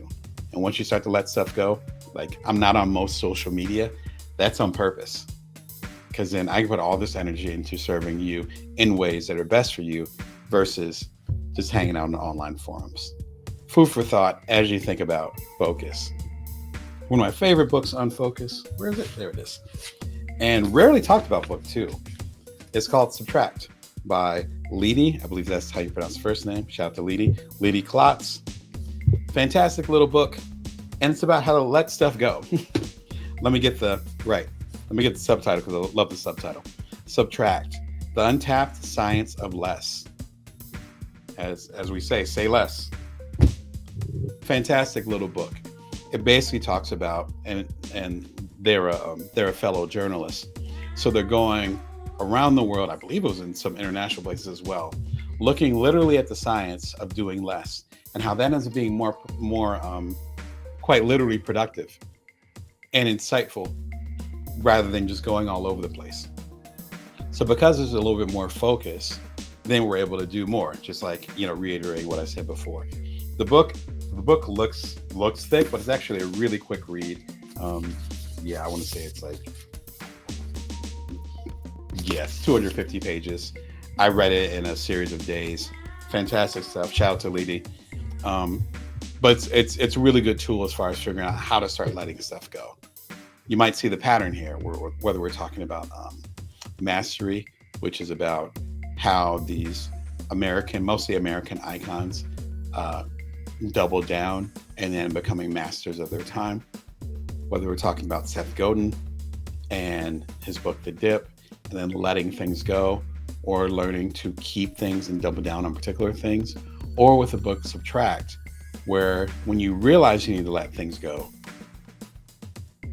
then you actually have to follow through. Seth talks about that a little bit in The Dip, but the whole process of letting things go, Leedy, again, in the excellent book Subtract, talks way more about that. And in fact, I think it's the real focus of the book. Speaking of focus, Cal Newport, hope you're doing wonderful. His book, I have an interview with him, Why Email Sucks, Our Time, Cal Newport interview. It was actually very early in the show as well. It's just audio, but it was about a half an hour conversation near the beginning of the pandemic. And so the context of where we're talking about things is important too, because that's that period of time, if you might remember, where a lot of us, as we were sheltering in place, were thinking about what we wanted to focus on, who we wanted to be, how we wanted to show up, all those good things. And pausing kind of made us do that in ways that we probably wouldn't have done otherwise. In fact, I think most of us wouldn't have reflected as much as we did during those handful of years, and still, I think, are having the effects of now, obviously. I had a conversation with him about his book, No More Email. I think that's the name of the book. The link is in the description. But we had conversations about how technology can distract us. Cal Newport is famous or most known for his first major book, Deep Work, which came out several years ago, but worth checking out. He actually has a new book called Slow Productivity. Speaking of that, I'm reading it very slowly. As I talked about in recent live episodes, I have stacks and stacks of books. If I didn't have some other stuff hanging out here, I would show you. I have stacks and stacks of books. So I'm slowly reading his book. I was able to get a copy, so I'm excited about that. Anyway, his new book is called Slow Productivity. This is an interview talking about his previous book about no more email. A World Without Email. I know I was getting the title wrong. A World Without Email. And again, half an hour, 45-minute conversation. It's worth your time. Cal is notoriously known not only for, again, his fantastic first book, Deep Work, but also for not using technology. He's never been on social media. Literally, he has no social media accounts. I don't think he does email, which is kind of one of the things we talked about in the interview. After we listened to the interview, so it's been a few years. And so it's not like he's a Luddite, because obviously we use Zoom or some type of audio technology to have the interview, since he lives in Boston or something. He lives somewhere in New England, I believe. But he's also extremely prolific, doing a book a year, as I was in previous years, and shout out to him. So there's certain ways that he's living his life, career-wise, professionally, as well as, of course, personally. And it's enabling him to have this level of productivity. Again, getting into his new book, Slow Productivity, I think he's breaking down what those systems are, because as you can tell by the interview, once you listen to it, I was very curious about that as well, since I'm focused on productivity and how we do things. Today's show, Run your business while on vacation, a live Q&A. If you have any questions or comments or feedback along the way, the lines are open. And as Fraser Crane would say, I'm listening. So this came to mind because, again, I'd taken a break last week. Had family celebrations with my in-laws as well as my blood family, whatever you want to call them. And then also had 4th of July, which we celebrate here for Independence Day here in the United States. And the show has to go on. Now, I still was putting out content and other things, but a lot of it was automated, to be honest. Also, it made me really think, how many of us are working on the 4th of July, which is, again, the holiday here in the States, or Canada Day, which you guys just celebrate up north? How many of us are grinding it out on Diwali, which is what my in-laws celebrated, or on our particular holidays? And how long does it take for us to push until we realize we actually do need to stop in some form, whether that's taking a nap, that's taking a vacation with ourselves, with our family. It's just taking a breather and taking a morning off to strategize. How often do we give ourselves that gift? And in fact, that's not even the right terminology. It's not even a gift. It's more like a necessary pause. I have a recent video I did about this. It's linked below, but I'll get to that later on in the episode. But taking that pause, as entrepreneurs, we're wearing all the hats. We're CEO and often CFO, definitely COO. How many O's are there? Double O, COOs. So as we're working through that, when do we take all the hats off and say, I'm good for right now? If we had traditional jobs, there are two things that would happen. Some of y'all that do the side hustlers might have traditional jobs, so you would understand, even a level that I I don't understand anymore, since I haven't had a traditional job in a very long time. Two things happen with a traditional job. The first thing is that you're paid a certain salary, and unless it's commission-based, which is a little bit unusual, it's pretty fixed. So one of the authors I'm going to talk about today, Mike Michalowicz, to you, hope you're doing well, has a great book called Profit First. It talks about that. So he gets to the financial part of it. Maybe I'll do a future episode about it if you guys are interested. Again, shout something in the comments if you want me to work. But he talks about how we often underpay ourselves as entrepreneurs, as founders. And I'm a founder, 4 times over or whatever. We don't separate the founder from the CEO. The founder is someone who creates the company, and then they usually have equity in the company. So it's usually a percentage of whatever sales are made go back to the founder because they own 3%, 30%, 80%, whatever. But then there's also the pay that goes, the salary that goes to the CEO, the president, whatever term you want to use. And that's a fixed salary. Those two things are separate, but yet we're wearing all the hats, so we don't pay ourselves appropriately. The reason I bring that up is that, number one, we have that aspect of it, the financial part of it. But then we also have the rest part of it, all the other resources that need to be renewed, right? And so when we say, okay, I got a new job, traditional job, corporate job, or even a blue collar job, more of a traditional, salt of the earth job, they're going to say, okay, here's your package, right? So health, insurance, all that stuff. And then what do they say? They say, and you get 2 weeks of vacation and extra day of vacation based on seniority every year that you continue to work at the company continuously. Right? Pretty basic, at least here in the States. Again, give a shout if you live somewhere else and it sounds different to you. If that's the case, so I get my mic a little bit closer. If that's the case, then when do we do that for ourselves? I have a publishing company. I have Bring Your Worth TV, which you guys are watching, and I have my freelance business, which essentially is just me. Those are 3 businesses. None of those businesses say, "Hey, go ahead and take a break today." Nobody does that. Or hey, you have some vacation time. You better use it before the end of the year, or it's going to go away. Nobody does that for us.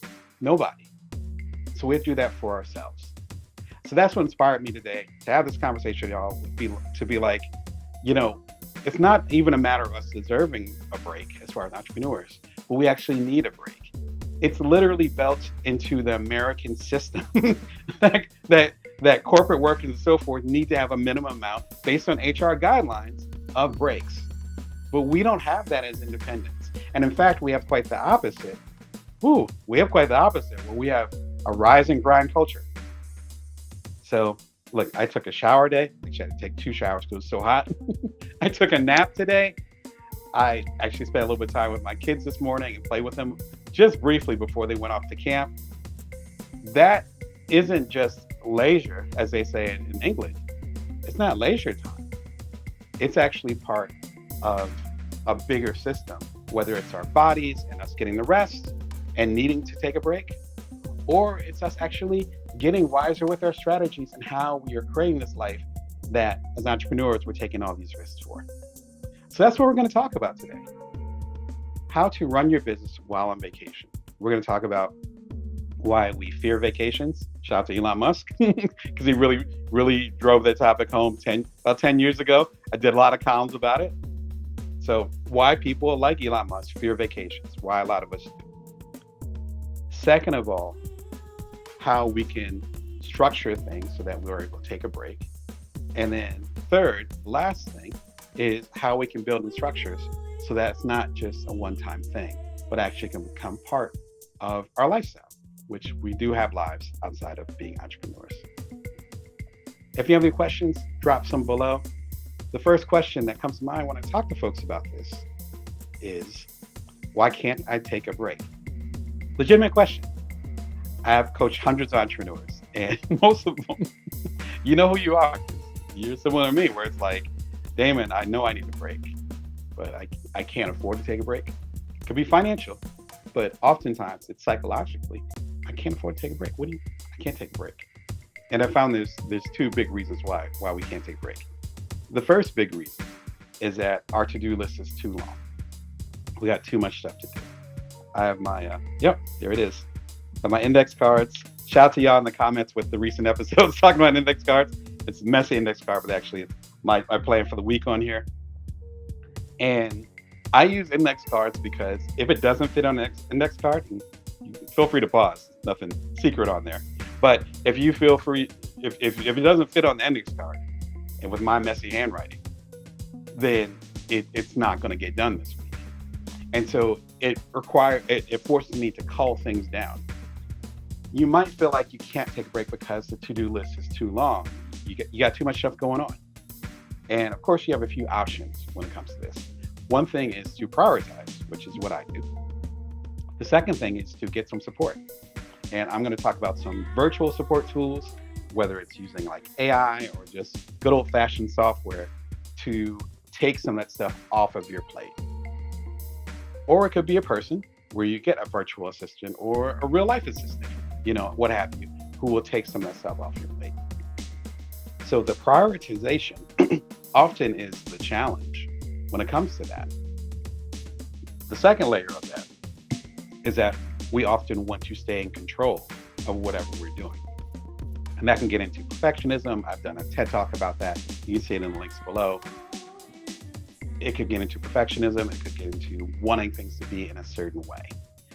And if you want things to be in a certain way, and you're by yourself, or you're not training or bringing in support that knows exactly how you want it, or the support that you bring in has their own big ideas, which might actually, frankly, be better than yours, or stronger than yours, or more appropriate for yours than yours, but you're not open to that, then you're going to have that pile on of saying, I can't take a break.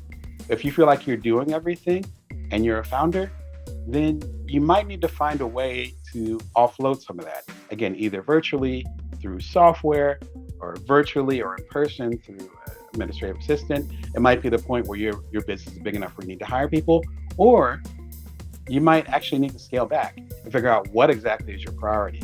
There's quite a few great books about it. I can throw some recommendations and the links a little bit later on in the replay of the show. There's a couple that are coming to mind immediately. But if you're curious about that, throw some comments in there. Like, is that something that you're struggling with as far as feeling like you can actually take a break? The second reason why we often feel like we can't take a break, and it's something that I struggle with a little bit, but I wouldn't call it a struggle, more like a process, is the timing is too great. This book needs to come out this fall. If it doesn't come out this fall, it's not going to quite hit the pop cultural moment. This is the moment. This is the time. you know what? I need to take this meeting overseas. I know it's not a great time to travel, or I got stuff going on with my family and all that, but this is the time. What we need to do, myself included, is to separate what timing is based on actual facts and what timing is based on a deadline or a pressure that we're putting on ourselves. I'll give you a simple example. When I'm actually going to be doing some interesting stuff in the publishing world. I'll just keep it very broad, so I need to keep it private for right now. Interesting stuff in the publishing world soon, but it's based on my own publishing company. There was one cool thing I wanted to do. I want to say at the top of the year, and I was like, "This is going to be hot." It actually involves the show. Like, I can't wait for y'all to see it. It's going to be amazing. I'm might be more excited than you are. And then things got jumbled around.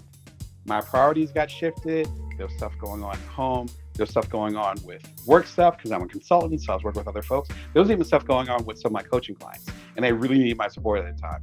And happy to be supportive of y'all. You know who you are. And so I felt this weird pressure. I'm like, no, I said I was going to do this publishing project, and it was going to come out, let's say, in the spring. It's not going to come out in the spring now. I'm failing at this. And I had to calm myself down. I was like, wait a second. Okay, does anyone else know about this project aside from the folks that are involved in it? No. Okay. So the public doesn't know about it. I didn't promise y'all anything. Okay. Is the publisher breathing down my neck to get it out? Well, yes, but you're the damn publisher. Damon, you're the publisher. You're working for yourself, right? Which is what I was getting at the top of the show. You're working for yourself. Okay. And does this timing matter as far as it needing to be out, say, in the spring? I would like it in the spring, but does it have to be in the spring? No. And as soon as I went through that really brief process I just went through, and I was saying this stuff out loud, I was totally by myself. I was like, oh. And suddenly everything calmed down. See, my shoulders are up. Shoulders just kind of calmed down. It's like, calm down. Nobody knows about this project except for the folks that are involved. It's not expected at a certain time except for by you. And the timing doesn't matter except for you really want to do it. So the project's still happening. I'm excited. But suddenly it's like, oh, I have some breathing room because I got the family stuff going on at home, and I have stuff going on with my coaching clients, and I have stuff going on with my consulting clients. And I was doing some travel earlier this year too. It's like, okay, why am I putting that pressure on myself? So those are those are the two reasons I think why we feel like we can't take a break. Number one, we have too much stuff on our list, but there's actually things we can do to get some of that off of our list. It might take some time, but that's actually more in our control than we think. And the second thing is that we think that this timing is ideal, and that's why we push ourselves so hard. Sometimes the timing is ideal. With my second startup, Cuddler, which connects people for hugs, we launched it at the exact right time as a co-founder, along with two other co-founders. Launched at the exact right time, and then we end up selling the startup exactly at the right time. In some ways, we couldn't have planned it. We had some planning in there, but and I was the COO, so a lot of the strategy was I was pushing the strategy part, but we can't take full credit for it. That was a case of timing. So if you read the Bite-Sized Entrepreneur, I talk about the story behind that, as well as in some of my later books. But again, they're all in the complete Bring Your Worth collection. And even with that, I knew I was pushing myself, and we all knew we were pushing ourselves because this particular timing. But as I said, I have a newsletter at joindamon.me. You guys can join for free. I talked about that in the Wednesday newsletter I do, again, every Wednesday. I talked about that this morning, where often I would push myself based on the promise that I would take a break immediately afterwards. That was my promise to myself. Yeah, I'll do these late nights, and I'm at home with my partner and I's first kid at the time too. He was like 1. The single digit 1. Like he was a baby, about to turn into a toddler when I started the journey with Cuddler. And it was like, I can push myself, but I'm going to push myself within this particular parameters, because I knew we had a certain window of time. Sometimes though, you make that bet with yourself. I make that bet with myself and say, I'm going to push myself. I'll rest immediately after. And then the after doesn't come. And then all the stuff on the to-do list continues. Particularly, my partner and I have 2 kids. They're 8 and 11. It's been nonstop, like forever. We're talking decades of this, right? Not to mention the dynamics with all of y'all that don't have kids or have parents taking care of, whatever. We all got our stuff to go through adulting, and we're adulting the right way. We all got responsibilities. Listen, that list doesn't stop. And so make sure if you make that promise to yourself, as far as saying this needs to happen now because of the timing, and that promise is that you're going to rest after, for God's sake, please rest after. And that's how we end up getting, frankly, hemmed up. As we used to say back in the day, you end up getting hemmed up because you were promised to yourself rest. And that means that you're pushing yourself way harder than you normally would, based on that promise you made to your body and your soul. And sometimes we don't fulfill that promise. And our body will come to collect. From a practical standpoint, one of my favorite products or services, whatever you want to call it, to actually allow you to offload some of that is a company called Strikingly. Shout out to y'all. I've been working with them for a long time. I want to say I've had my stuff with them for about 6 years, maybe even 10 years. It's been a long time. Probably since, I started my journey as far as publishing company, which was about 8 or 9 years ago. Strikingly is fantastic. Let me go ahead and pull them up, and hopefully my technology will cooperate. Share screen. There we go. And let's get you going. Awesome. Looks like it's working. Good job, Damon. All right.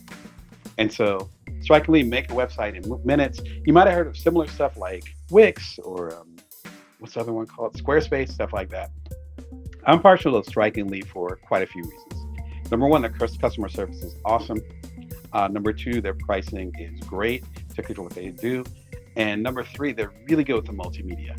And I'll go ahead and show you the basic one. This is stuff you're going to see at Strikingly, the main website. Again, all the links are below. These are affiliate links. And so I actually will get something from it. But more importantly, you guys will get something from it. And so there's actually bonuses in there because I was able to work it out with the companies. So you can see what's happening. You can see that they've been around for a minute and they're pretty reliable.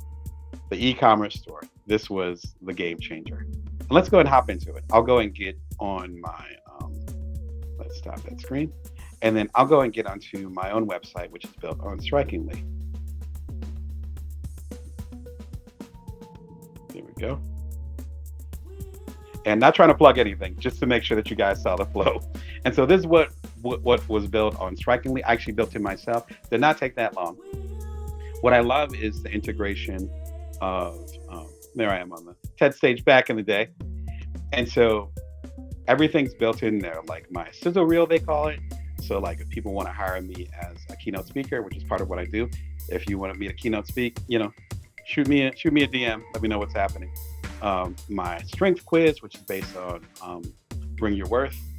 And then there's my mug over there, and then it just flows from there.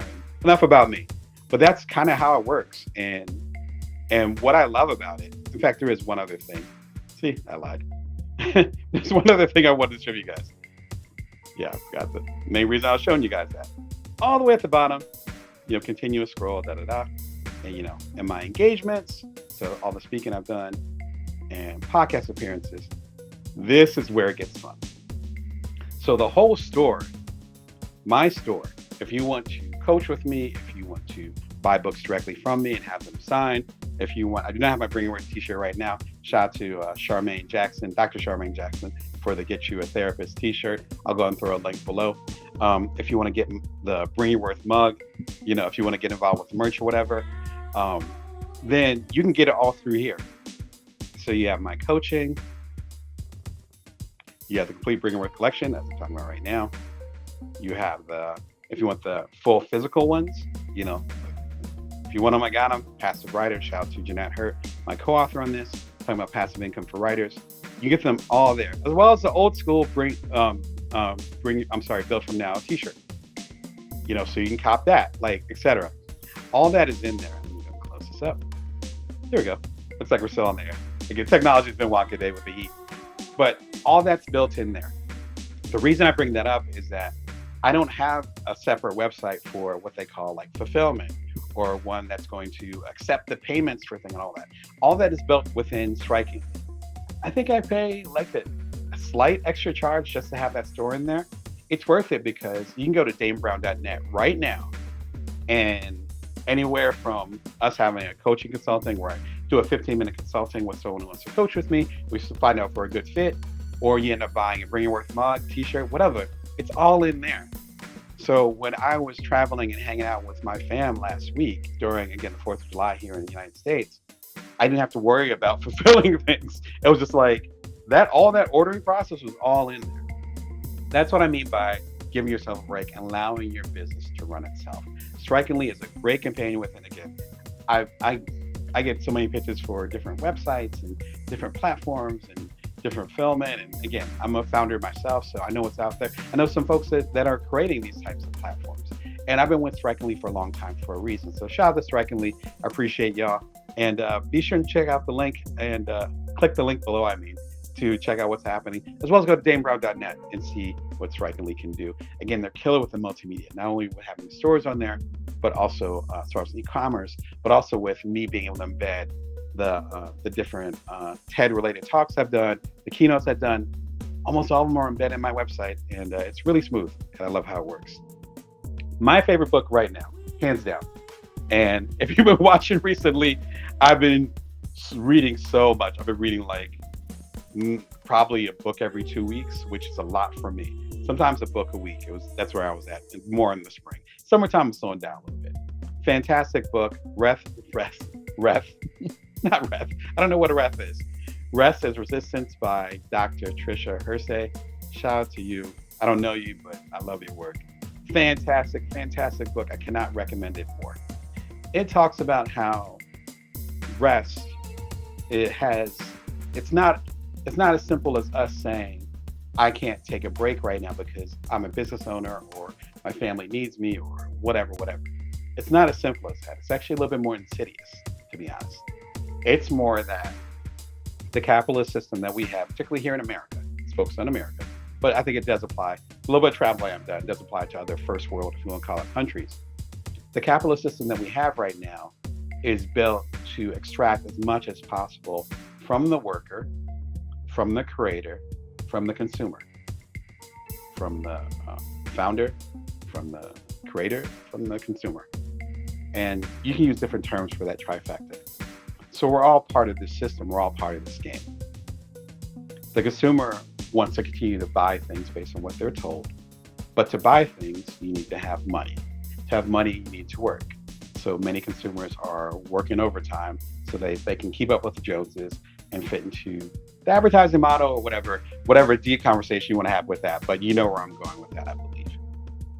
The worker needs to continue to work because the systems are set up so that it might not be equitable for them. They don't necessarily have the power. Unless you're talking about unions and other things, but the average worker does not have the power to say, hey, I'm going to get a raise today. Hey, my kid is sick. I'm going to go and stay at home. They usually need to at minimum, get a cosign. Worst case scenario, they can't. They need to keep going. And of course, it falls to us as founders because the way things are built, we need to make an impact or want to make an impact in a certain way. But we might not get the resources that not even deserve, but actually need to make an impact in the world. The reason why I started a publishing company was because the publishers that I was in communication with, I'll put it like that, did not see the vision for this show. They did not see the vision for what became best-selling books. They didn't see the vision. They believed that the side hustle, the solopreneur, the non-traditional entrepreneurs, literally the 18,000 plus of y'all that subscribe to this show to this day, the publishers I talked to said y'all did not exist. What? What? That's why I'm doing a whole thing with creative power strategy. Again, I mentioned at the top of the show, as far as finding your particular strategy to work within the system. Again, in case you missed, I did the episode 2 weeks ago. It's in the links I just talked about at the top of the show. Be sure and check it out. That's why I'm doing the whole thing, because we need to find ways to work within the systems that we're in. So you got me hitting the microphone. but work within the systems that we're in. She gets into that and articulates it in ways she's got a PhD for a reason. Like she's got it on a whole nother level. I love the book. I'm savoring it. I'm just taking my time reading it. Woo! It's such a good book. If you're not sure why you feel like you can't take a break, buy this book. It will explain to you why you feel like you can't take a break. If you want some healthy consumerism, support Dr. Hershey's stuff. You will not regret it. Okay? Fantastic book. Again, my favorite book so far this year, like by far. It ain't even close. Speaking of such, one of my other favorite authors, Brene Brown, shout out to her. How to Slow Down Without Losing Your Business. I've been mentioning this episode a lot because it's actually fit really well, particularly here in the summertime, here in America. And it's kind of that time when we want to slow down, when we feel guilt or shame around it. Brene Brown, super busy, focus on emotional intelligence, particularly guilt and shame. And about a year and a half ago, 2 years ago, I think it was February before last, she went on LinkedIn or our social media platforms. I'm really only on LinkedIn, but on the social media platforms. And she said, hey, I'm burning out. So I'm going to stop for a little while. I'll probably be back in the fall, but yeah. I got 2 podcasts and about 1,000 episodes on both of them. Yeah, right. Right. As Biggie said, if you want more game, just press rewind. Like, I already said what I got to say. And I need to take a break. And if you know her story, she's a recovering alcoholic. She's dealt with a lot of guilt and shame in her life. She's all like, I'm not going to go to the break so I can just keep creating. I don't care about the Netflix special. No, I'm gonna take a break. The way she did it was so graceful. I did a whole episode about it. Episode's about 15 minutes long. It's absolutely worth your time. Again, if you're struggling with guilt or shame around taking a break, definitely go ahead and see what's up with that. All right, so we're talking about specifically, if I can get my voice back. Suddenly my voice went away. My apologies. It was like, hey, it's 115 degrees. You don't need a voice, Damon. Why? How to run your business while on vacation. We just talked about why can't I take a break. If you're struggling with that, again, we just talked about it, but it comes down to maybe your to-do list is too long and you need some help and/or need to change other expectations. Maybe being a little bit too much of a perfectionist when it comes to how things are executed. Or you feel like the timing is perfect right now, but then you have to ask yourself, is the timing perfect in a market universe standpoint, macro, as the economists say? Or is it perfect because you really want to do it right now? If it's perfect because you really want to do it right now, that means you don't need to do it right now. That means you can actually be patient about it. Again, my name is Damon Brown. You're watching Bring Your Worth Show. I'm entrepreneurial coach, side hustler, solopreneurs. I got your back. I got your support. I'm with you. It's every Wednesday at 1:11 p.m. Pacific Standard Time, Vegas time. Subscribe for free. So do you feel like you can't take a break? Why do you feel like you can't take a break? Jump into the comments. I'd love to hear your take on it. All right. So it's like, all right, maybe I can go in and take a break. I understand what's going on with that. But then maybe there's something deeper going on. If I can't afford to take a break, why should I? I get this question a lot from entrepreneurs I'm working with, where they're like, I could be making money, I could be making a legacy, I could be providing for my family, I could be getting a new customer. Why the heck should I take a week off? Why should I take a day off? Why should I take an afternoon off? Why should I stop and eat lunch? Damon, tell me why I should stop and eat lunch. Because I could be out here grinding and you're on that, you should rest. Well, there's a few reasons, and actually they directly impact, I would argue, the success of your company.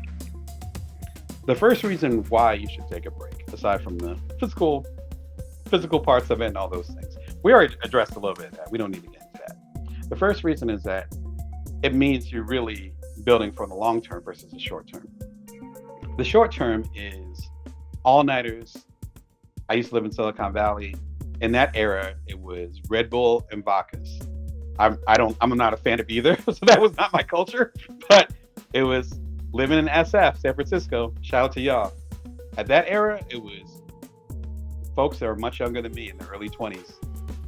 Red Bull and vodkas, programming all night, doing UX, which is the user design or user experience, all night, doing whatever it is all night, grinding it out in the hopes of spinning something up, as we used to say, spinning something up, some type of startup, some type of idea, so that they would get funding, or more importantly, be bought by, at the time, I think it was 5, because there's 5 major tech companies now. I think it was 6 at the time.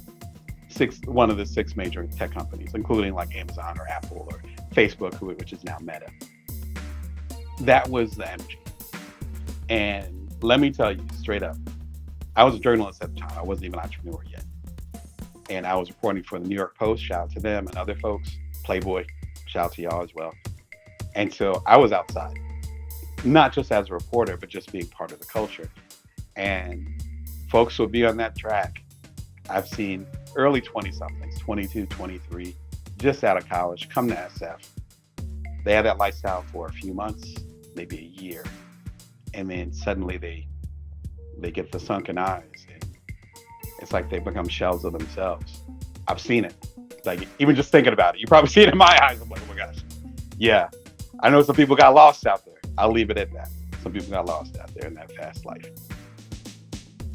What I learned from that is that if you're not taking care of yourself, you're betting on the short term. What I always say to my coaching clients, if you're a coaching client of mine, I've almost guaranteed I've said this to you at one period of time or another during our sessions. Whatever systems, whatever you're doing right now, is that sustainable 5 years from now? I'm recording this where you're hanging out with me live in 2024, summertime.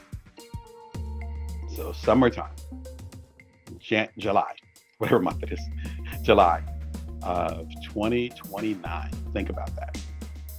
However you're treating your body, however you're treating your family, however you're treating yourself.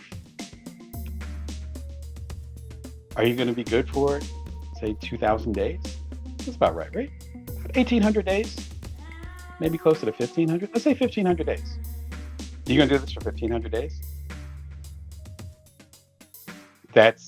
It's not a threat. It's a promise. Because what we do regularly becomes our habits. And as one philosopher said, our habits become who we are, because it's the stuff that we repeat. So if you're not taking care of your body, if you're not taking care and connecting with your family, chosen or blood family, I don't mean just your mama, chosen or blood family, people that you love, people that you care about. If you're not taking care of your customers,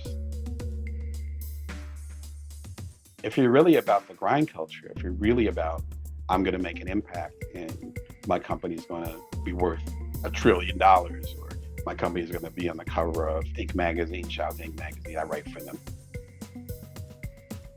Is that the way you're going to do it? Because if you're really about that life, as we used to say, if you're really about that life, you'd be handling things differently.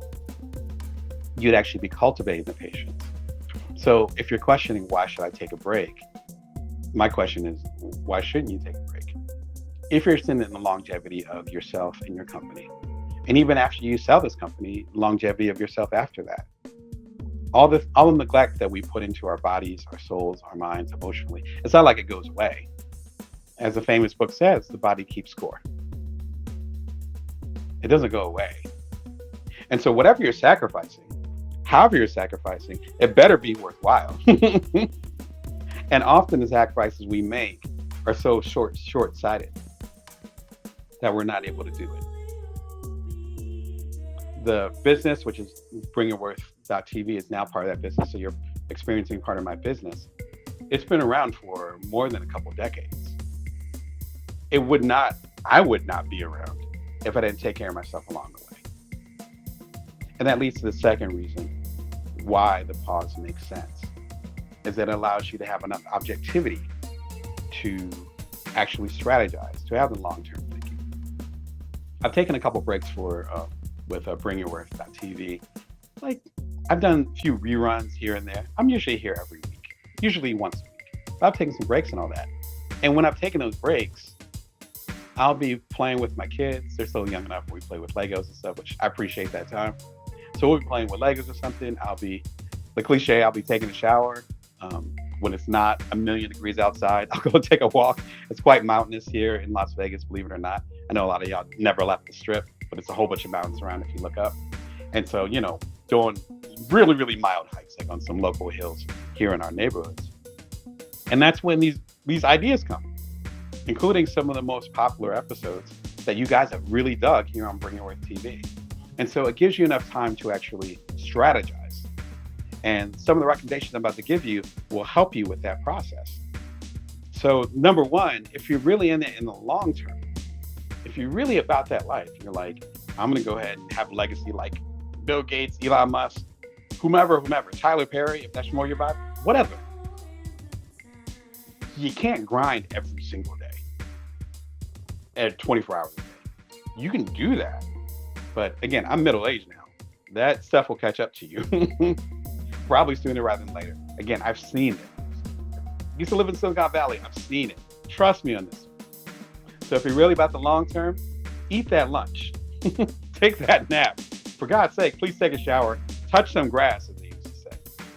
So that's why you do it. Seth Godin, shout out to Seth, talks about this, where he's like, if you end up burning yourself out, you're of no use to anybody, especially your customer. So if you're really about serving the world and you burn yourself out, you're not going to be serving anybody, including yourself. It's better to go ahead and take the long cut, as he says, rather than the shortcut.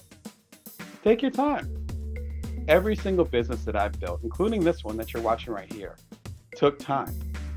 From the couple, literally 10 subscribers, to the 18,000 of y'all that are joining me now. If I was trying to push so hard where it had to be overnight, man, I wouldn't have made it. I wouldn't be talking to y'all right now. I'd be probably somewhere asleep trying to catch up on my life. So that's number one. The second part of it is that when you actually do take a break, it gives you enough objectivity to actually strategize in a big way. This leads to my recommendation. Mike Michalowicz, shout out to you again. Great book called Clockwork. I know the macro part of it. I'm actually deep diving into some of the details of it, but I really like the book. Here's the basic idea. You should be able to create systems so that your business runs like clockwork. That's it. And so he talks about systems thinking, which I didn't realize until recent years, where I actually am a systems thinker, even when it comes to like organized stuff for like with my partner, for my kids and all that stuff. It's like, I'm always thinking systems. I'm like, okay, this happened. What system can we build so that, especially if something happens like 3 times, like what system can we build to make sure that we're good to go and this can, and we can go ahead and resolve this so it doesn't happen in the future. Not about making rules and regulations, more about, again, building systems, which is what we're really talking about here. If you're able to create a good system, you can actually stop. I was able to stop for a few days last week and nothing went off the rails. At least I know. I'll keep checking around. But so far, that's because I have systems in place. Again, some of the stuff I'm recommending in this episode. What I love about Mike's book and his argument is that he takes you through what constitutes a good system. And it was a great analogy. I don't think it's mentioned, I think, briefly in the book, but I heard it when he was talking on a podcast. Love hearing him talk. He's a great speaker. And he was talking about how, I think it was with doctors, or it might have been specifically chiropractors, where if someone comes in with an issue in their, say, lower back, right, as I straighten up, in their lower back, what the chiropractor will ask about is how they sleep. Because sleeping affects your hips and how you sleep. So if you sleep upside down, like you're being held hostage, or you sleep on your back, or you sleep fetal position like a baby, you sleep with somebody, you're like spooning them, big spoon, little spoon, the 20 different sleeping positions. You know what I'm talking about. They'll ask about where your hips are. Because if there's misalignment in what's right below you, then what's right above you will compensate for it. So if you have lower back issues, they look at the hips. If you have hip issues, they look at your knees. If you have knee issues, they look at your ankles. I can keep going. I have a headache. Oh, that's because I'm stressed out and my shoulders are up. That's putting strain on my brain. Like clockwork. Great name. There's not a better name in the universe as far as I'm concerned. Whoever came up with the name, kudos for you. That's what he talks about in the book. If you do not have the systems in place to take a break, then you're absolutely right. You won't be able to take a break. If you're the sole proprietor, if you're the founder, even if you're the co-founder, no, it ain't gonna happen because the list is too long. But if you have systems in place and you're able to use the processes as Mike talks about in his book, maybe you can create a system where you can take a break and making it a little bit broader. We'll talk about that a little bit later in the episode as far as what our version of a break is. I think that's really important too. Anyway, congrats to Mike, and fantastic stuff going on there. All right. If you're going to go ahead and learn more about systems, and actually build a break, then you're going to have to work on systems. Sorry, got mixed up here again. Technology. With you're going to have to build those systems. Those systems could be internal, or talked about they can be external. One of my favorite systems is Meet Edgar. Shout out to them. Solo female founder. Shout out to Laura. You're killing it. I love your work. Let me get over to Meet Edgar. There we go. And we're going to show my Meet Edgar. And I'll make it a little bit broader so you guys can see what's happening. This is my Meet Edgar. And Meet Edgar is really simple. What it does is it says, okay, you want to push stuff out to social media. And if you're familiar with my work, I don't spend a whole lot of time on social media. This is one of the secrets. You want to push out stuff on social media. Some of y'all that I work with, some of y'all that are my colleagues, you say, I can't leave social media, Damon. I need to be on there all the time for engagement. And because myself, my business, or the people that I work for, that I consult for, whatever, they need their stuff pushed out. So I can't leave. I'm stuck. Excuse me. Even when I'm on vacation, I need to have my phone at all times. This helps with that. It basically says, Meet Edgar basically says, okay, you know what you want to post. And it might be what we call evergreen. So evergreen, just like the trees, they last forever. They're always in season. You know what I mean? They never go away. They don't really molt or shed.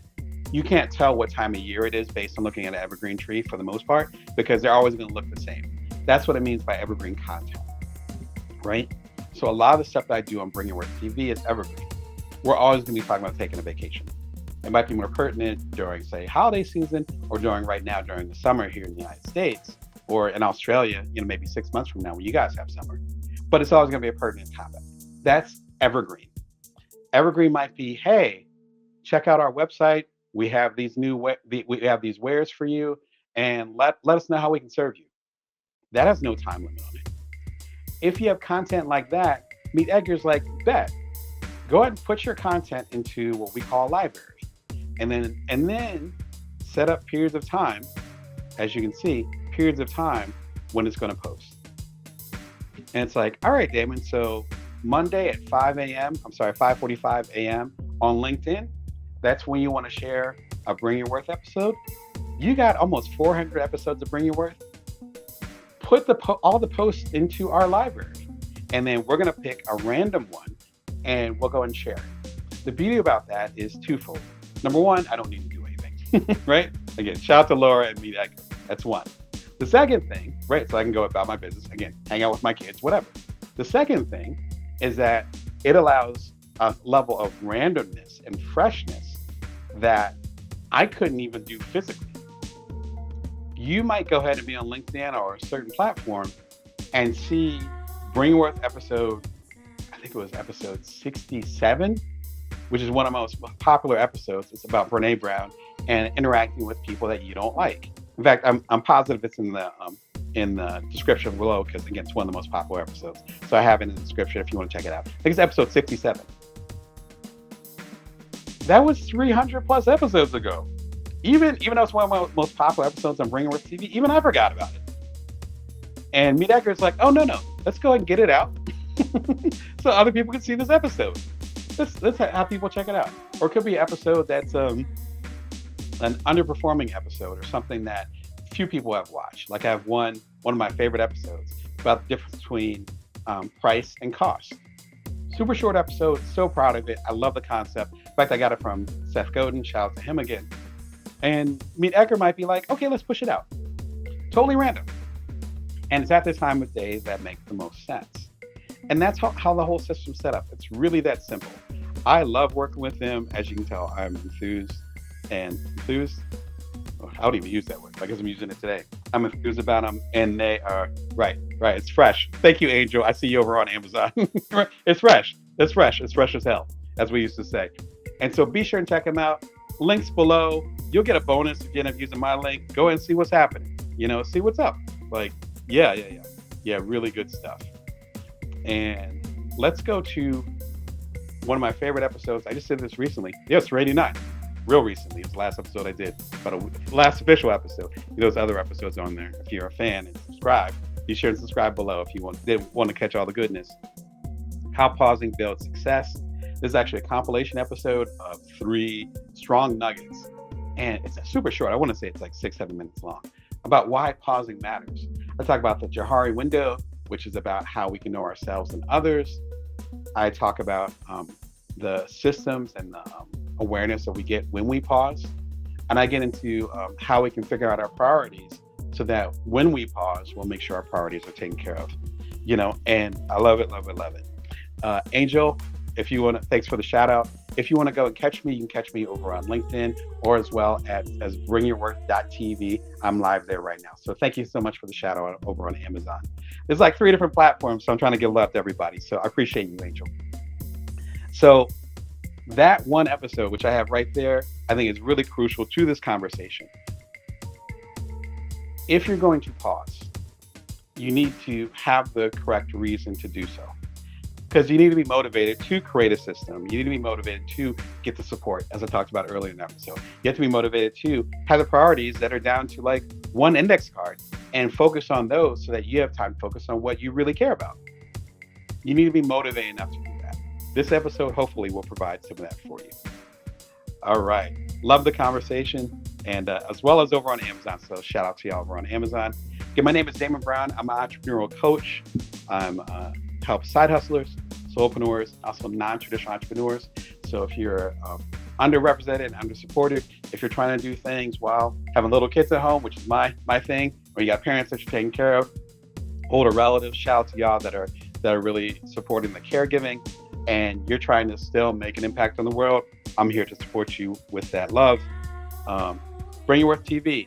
This episode 390, as I talked about. There's 389 episodes behind us. Subscribe, check it out, have fun.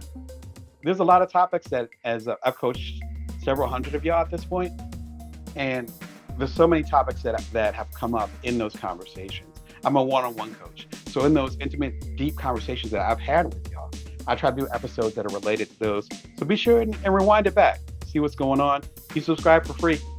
I think it's always going to be free. BringYourWorth.tv. And you get my latest book, Complete Bring Your Worth collection, at all the platforms. Got so many books up here, I got to find it again. Containing my 8 books, 7 or 8, losing count, 7 or 8 books in the Bring Your Worth series so far. And that'll be the best hint I can give for y'all. All right. If you have any comments or questions, if you feel conflicted about where you can actually, if you can actually take a break, be sure and throw something in the comments. No links. Please no sneaky links in the comments. throw a comment in the comments, and we'll go from there. All right. Most important part. Thanks for staying with me. How do I schedule my break? It's like, all right, Damon, you got me. I thought I couldn't take a break, and then I thought I didn't need a break. You got me. I read the literature. I heard what you're saying. All right. How the hell do I actually schedule a break? Good question. There's 2 rules, and I've been a long time napper. I've managed to schedule breaks, and people, particularly now I became a coach over the last 10 years. People are all like, well, how do you did 27 books. How would you actually take a break? How does that happen? Here's the 2 keys from me. The first thing is to look at it as a periodical thing. Look at it as a lifestyle change versus, say, retirement. I have elders that are looking at retirement. I have elders that are in retirement right now. It's like, I don't need to retire. You probably don't need to retire. Shout out to y'all that are dealing with chronic illnesses and other things where you need an extended break. Love to y'all. I coach some of y'all. If you need to do that, do what you need to do. For a lot of us, though, we just need like a minute to breathe, a moment to reflect. We can't put that in.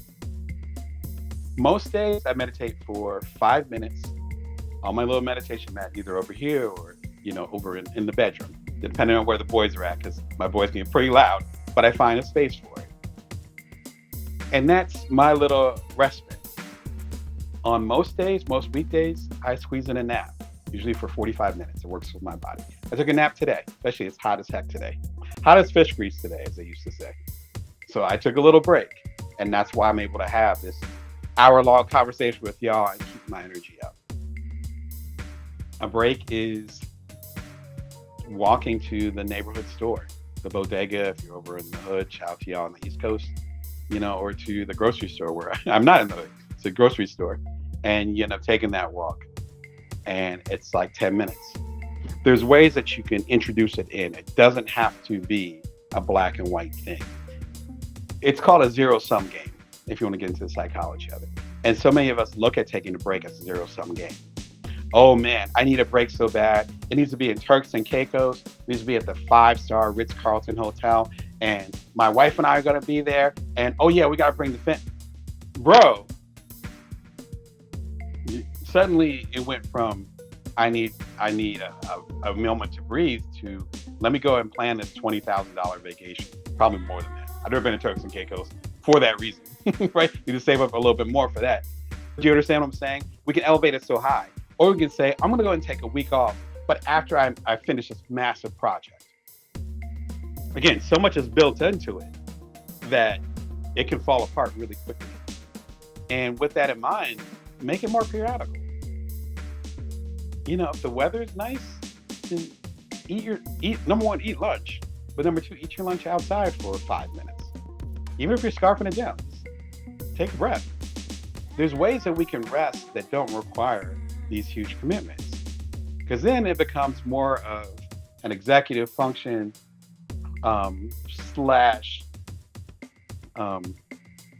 perfectionism slash the such massive goal that ends up not happening, and we end up not taking a break at all. So our standards end up getting so high that we end up overwhelming ourselves. That's what I'm trying to say. Let me put the psychobabble to the side. We end up making the goal so high as far as what our break is going to be that we end up overwhelming ourselves and not making a break at all.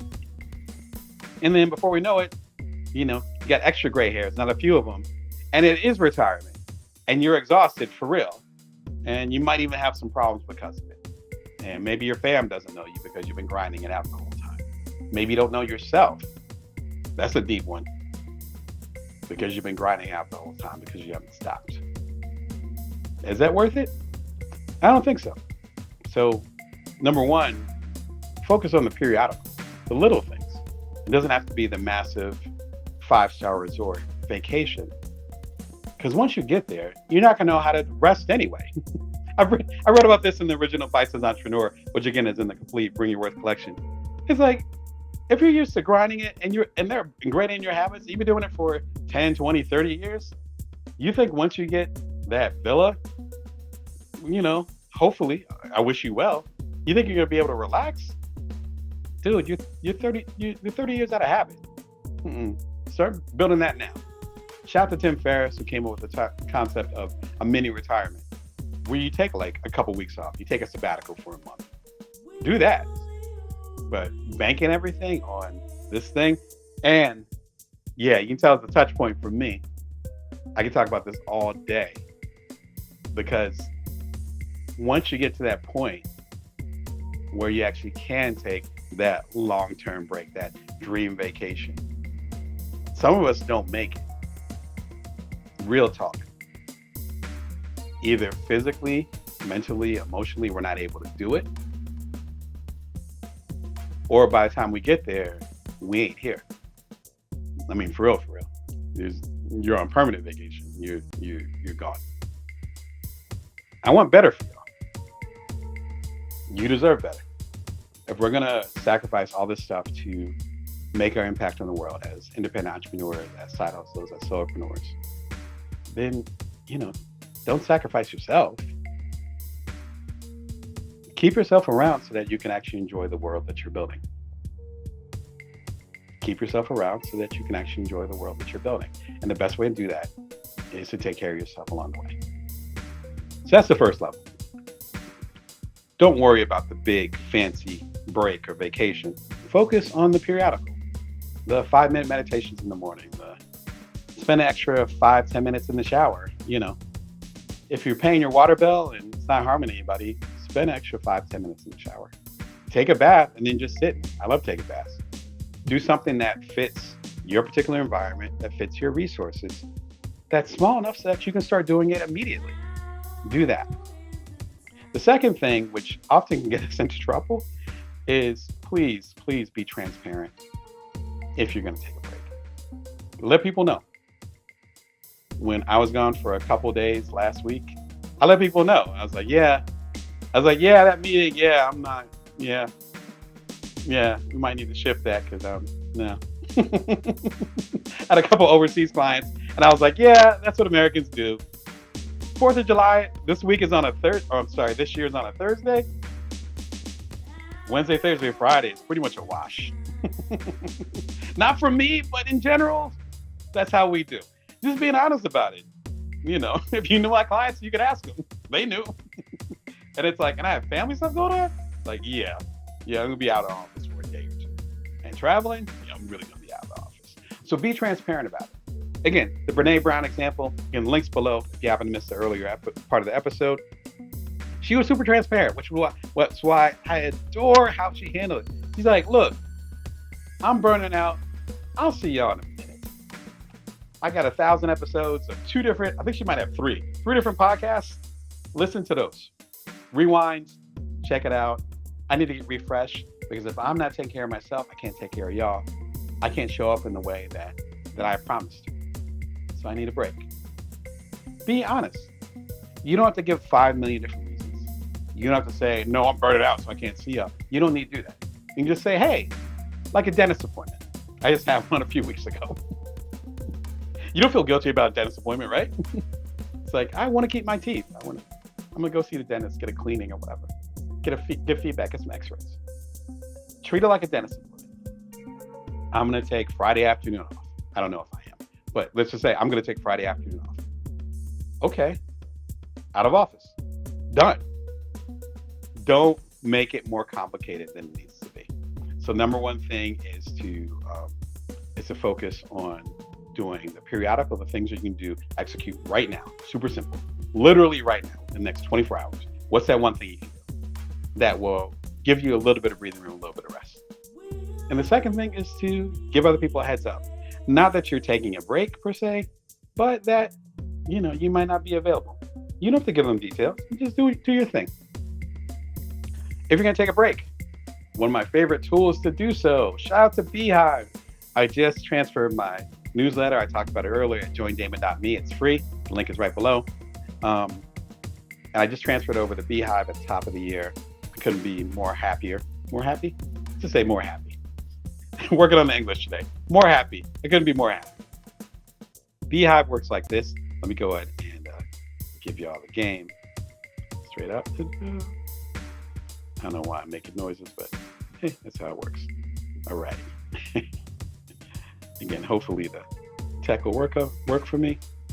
I think for those watching at home, literally, I think we're at about 116 degrees right now. So yes, I'm going to start to wrap up this live before literally my stuff overheats. Because I'm using the camera and other stuff. I am not kidding. We have good air conditioning too. Doesn't matter. When tires are melting, it's hardcore. All right. Beehive. Newsletter platform built for growth, for creators by creators. True. It was actually founded by, Morning Brew?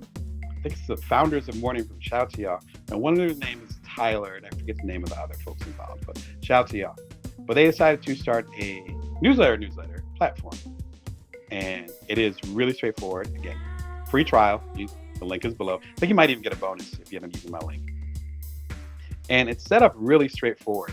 It's almost like publishing a blog. If you guys are old school and you remember like a WordPress and stuff like that, it's like publishing a blog. So you don't have to do the heavy coding. You don't have to learn HTML, JavaScript, or anything crazy. The cool part about it too, which I believe they have it on this first page. This is the one. I'm the passive income guy. This is the conversation. They're fantastic because they actually will connect you with ad opportunities. So if you get the newsletter at joindamon.me, you see there's advertising in there. More like sponsorship, super light, nothing intrusive. They will actually partner you with folks who want to advertise in your newsletter. And then often you'll get paid per click.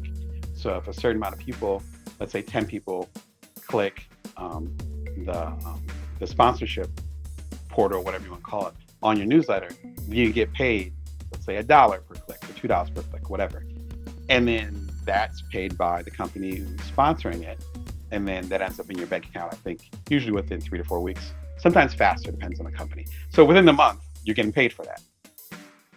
The reason I bring this up when it comes to rest is that you can schedule these. Again, you notice the pattern.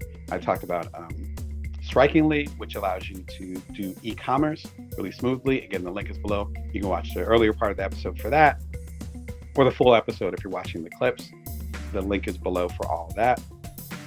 You have Meet Edgar, which allows you to keep your socials going, even when you're away, even when you're out of the country. Been there, done that. It's fantastic service for that. And lastly, with this one, with the newsletter, you can schedule them as far as advanced as you want. If I know I'm going to be out of town and I have a weekly commitment to have a newsletter to you guys at joindamon.me at 5:55 a.m. Pacific Standard Time, Vegas time, every Wednesday, I know I'm going to do it every Wednesday. So sometimes I'm doing the newsletter, frankly, the night before to go and make sure I get the latest information in there, because it might be related to something I'm doing with Bring Your Worth TV, or a new article that comes out, or a new opportunity that's come through. But sometimes I'll go and do the newsletter like well in advance, and it's scheduled in there, it's organized, the advertising set up, and it's good to go. This is a case of when I first started my newsletter way back in the day. I'm going to tell you how long it was, but let's say it was more than a decade. When I started my newsletter back in the day, then it was me literally BCCing, which means blind CC, which means I was sending to everybody, but no one else could see the email addresses. And that was me doing it it became a couple hundred people. And I was like, okay, I need to come up with a different system. I work with other platforms. The other platforms are fine, but this one works really well because then I'm able to go ahead and organize it. People can subscribe. Again, the links are right below. You subscribe right now. It's all automated. And then you'll start getting my newsletters next Wednesday. And if you go to joindamon.me, all my newsletters are archived. So if you missed a newsletter, you're welcome to go ahead and check it out. I think the archive goes back to, say, February of this year. So it goes back about 5 or so months, maybe 6. So fantastic stuff. It will allow you to get a little bit more space. If we're going to be talking about systems and long-term, we got to talk about the book Upstream by Dan Heath, one of my favorite books, literally of all time, especially when it comes to systems thinking. Upstream is a basic idea. If there's stuff going on, and there's actually a parable in the book that talks about this, that's where the upstream comes from. If you think about a river, and there's garbage going into the river, and where the river's flowing this way, downstream. Upstream is at the top of the river, downstream is at the bottom of the river. I used to live in New Orleans, so I take that for granted, but before I moved there, I didn't really even think about it. But upstream, top of the river, downstream, bottom of the river. Let's say all this garbage is coming into the river, and we're downstream, and we keep seeing all this garbage, and we keep taking the garbage out. And it's like, this is frustrating. We're using so many resources, so much time. We're sweating, getting all this garbage out. I'm so sick of dealing with this garbage. We can leave it at that and just say, we need to put systems in place to get the garbage out. So we need to have people taking turns getting the garbage out because there's garbage in there every day. Or we can go upstream. And to do that, we have to first ask the question, where is the garbage coming from? We so often do not, as humans, as people, myself included, we don't question where the garbage comes from. All we know is that there's garbage here, we need to handle it. Let's get it done. Our to-do list. Let's keep it going. I just need to get through this. I need to push through this. I need to keep it going, keep it going, keep it going, keep it going, keep it going. Because I can't afford to stop. I can't stop. I can't stop. The theme of this episode. But what if we just paused, just for a millisecond, and said, hey, we seem to be burning ourselves out. We're getting tired. Did anyone ask where the garbage is coming from? Is it coming? It's coming from upstream. Why don't we go upstream and handle the garbage? Why don't we find out the source of those issues? Why don't we figure out that problem? And once we do that, then we can get to the source. Maybe not the final destination, no horror movie, but maybe not the final destination, but we can get a little bit closer and be like, oh, well, some of the garbage comes from this part, and some of the garbage comes from this part. Wow, if we pause even more and go even further up the river, upstream, wow, we actually found out the source. And suddenly we come back downstream and we don't need that part of the system at all. That's the best way I can describe the book, Upstream. He's way more articulate and gives a ton of examples.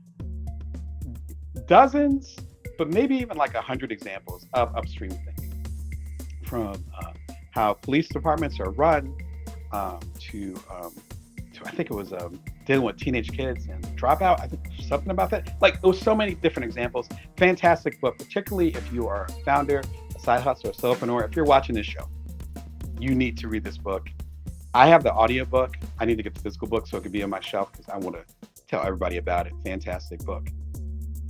And when you're ready to take a break, a few episodes ago, favorite road tripping gear from yours truly. My favorite stuff to travel with. If you've been watching the show for a while, if you know me personally, you know I love to travel. I've been traveling my whole life. Traveling, I think, opens up so many different things. And traveling doesn't have to be you going overseas somewhere or you needing a passport. My passport's like my passport stays on me. My passport's right here. But it also could be just you going to a different neighborhood. You doing a staycation. I did that with my boys recently where we were in a hotel. We just chilled out. You know, especially again, with it being 114 degrees. It could be that.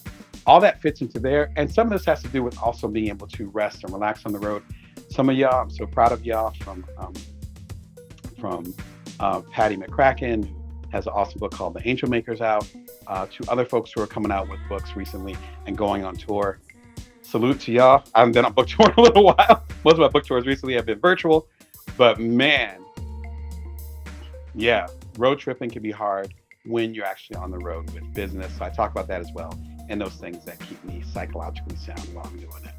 Hey, thanks to all of y'all that did your comments, even on Amazon. I was checking out the comments as I was looking down on Amazon Live. I appreciate y'all as well. Particularly Angel, thanks for following, and I hope I can support your work as well. I'm entrepreneurial coach Damon Brown. I'm coach of side hustlers, solopreneurs, otherwise non-traditional entrepreneurs. Bring our show every Wednesday at 1:11 p.m. Pacific Standard Time, Vegas time. You subscribe for free. If you're watching on LinkedIn, you can follow me over there. If you're watching on the Amazon, you can follow me over there too. Subscribe, whatever.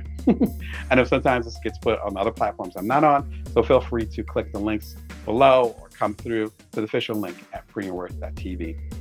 You subscribe from there. And the complete Bring Your Worth collection is available now from myself as well as from good publishers literally all around the world. The audiobook is also available online. If you go ahead and click the link, you can listen to the audiobook for free. It's a gift from me to you. Hey, I'm the publisher. I feel like making it free to y'all. Go and click the link below. You can enjoy the audiobook, or if you want to go ahead and take it on the road, of course, you can get it at your favorite booksellers. Then, hope you guys get a chance to take a break. I'm going to go ahead and enjoy some tonic water. Probably there's nothing too heavy in this one. And yeah, probably get a little bit of work done, hang out with my kids. Maybe I'll take a nap. I think I convinced myself. Anyway, until next time, remember you can always bring your worth. You can always build from now. Take care of yourself and others. And yeah, what break can you take in the next 24 hours? I'd love to hear it next time.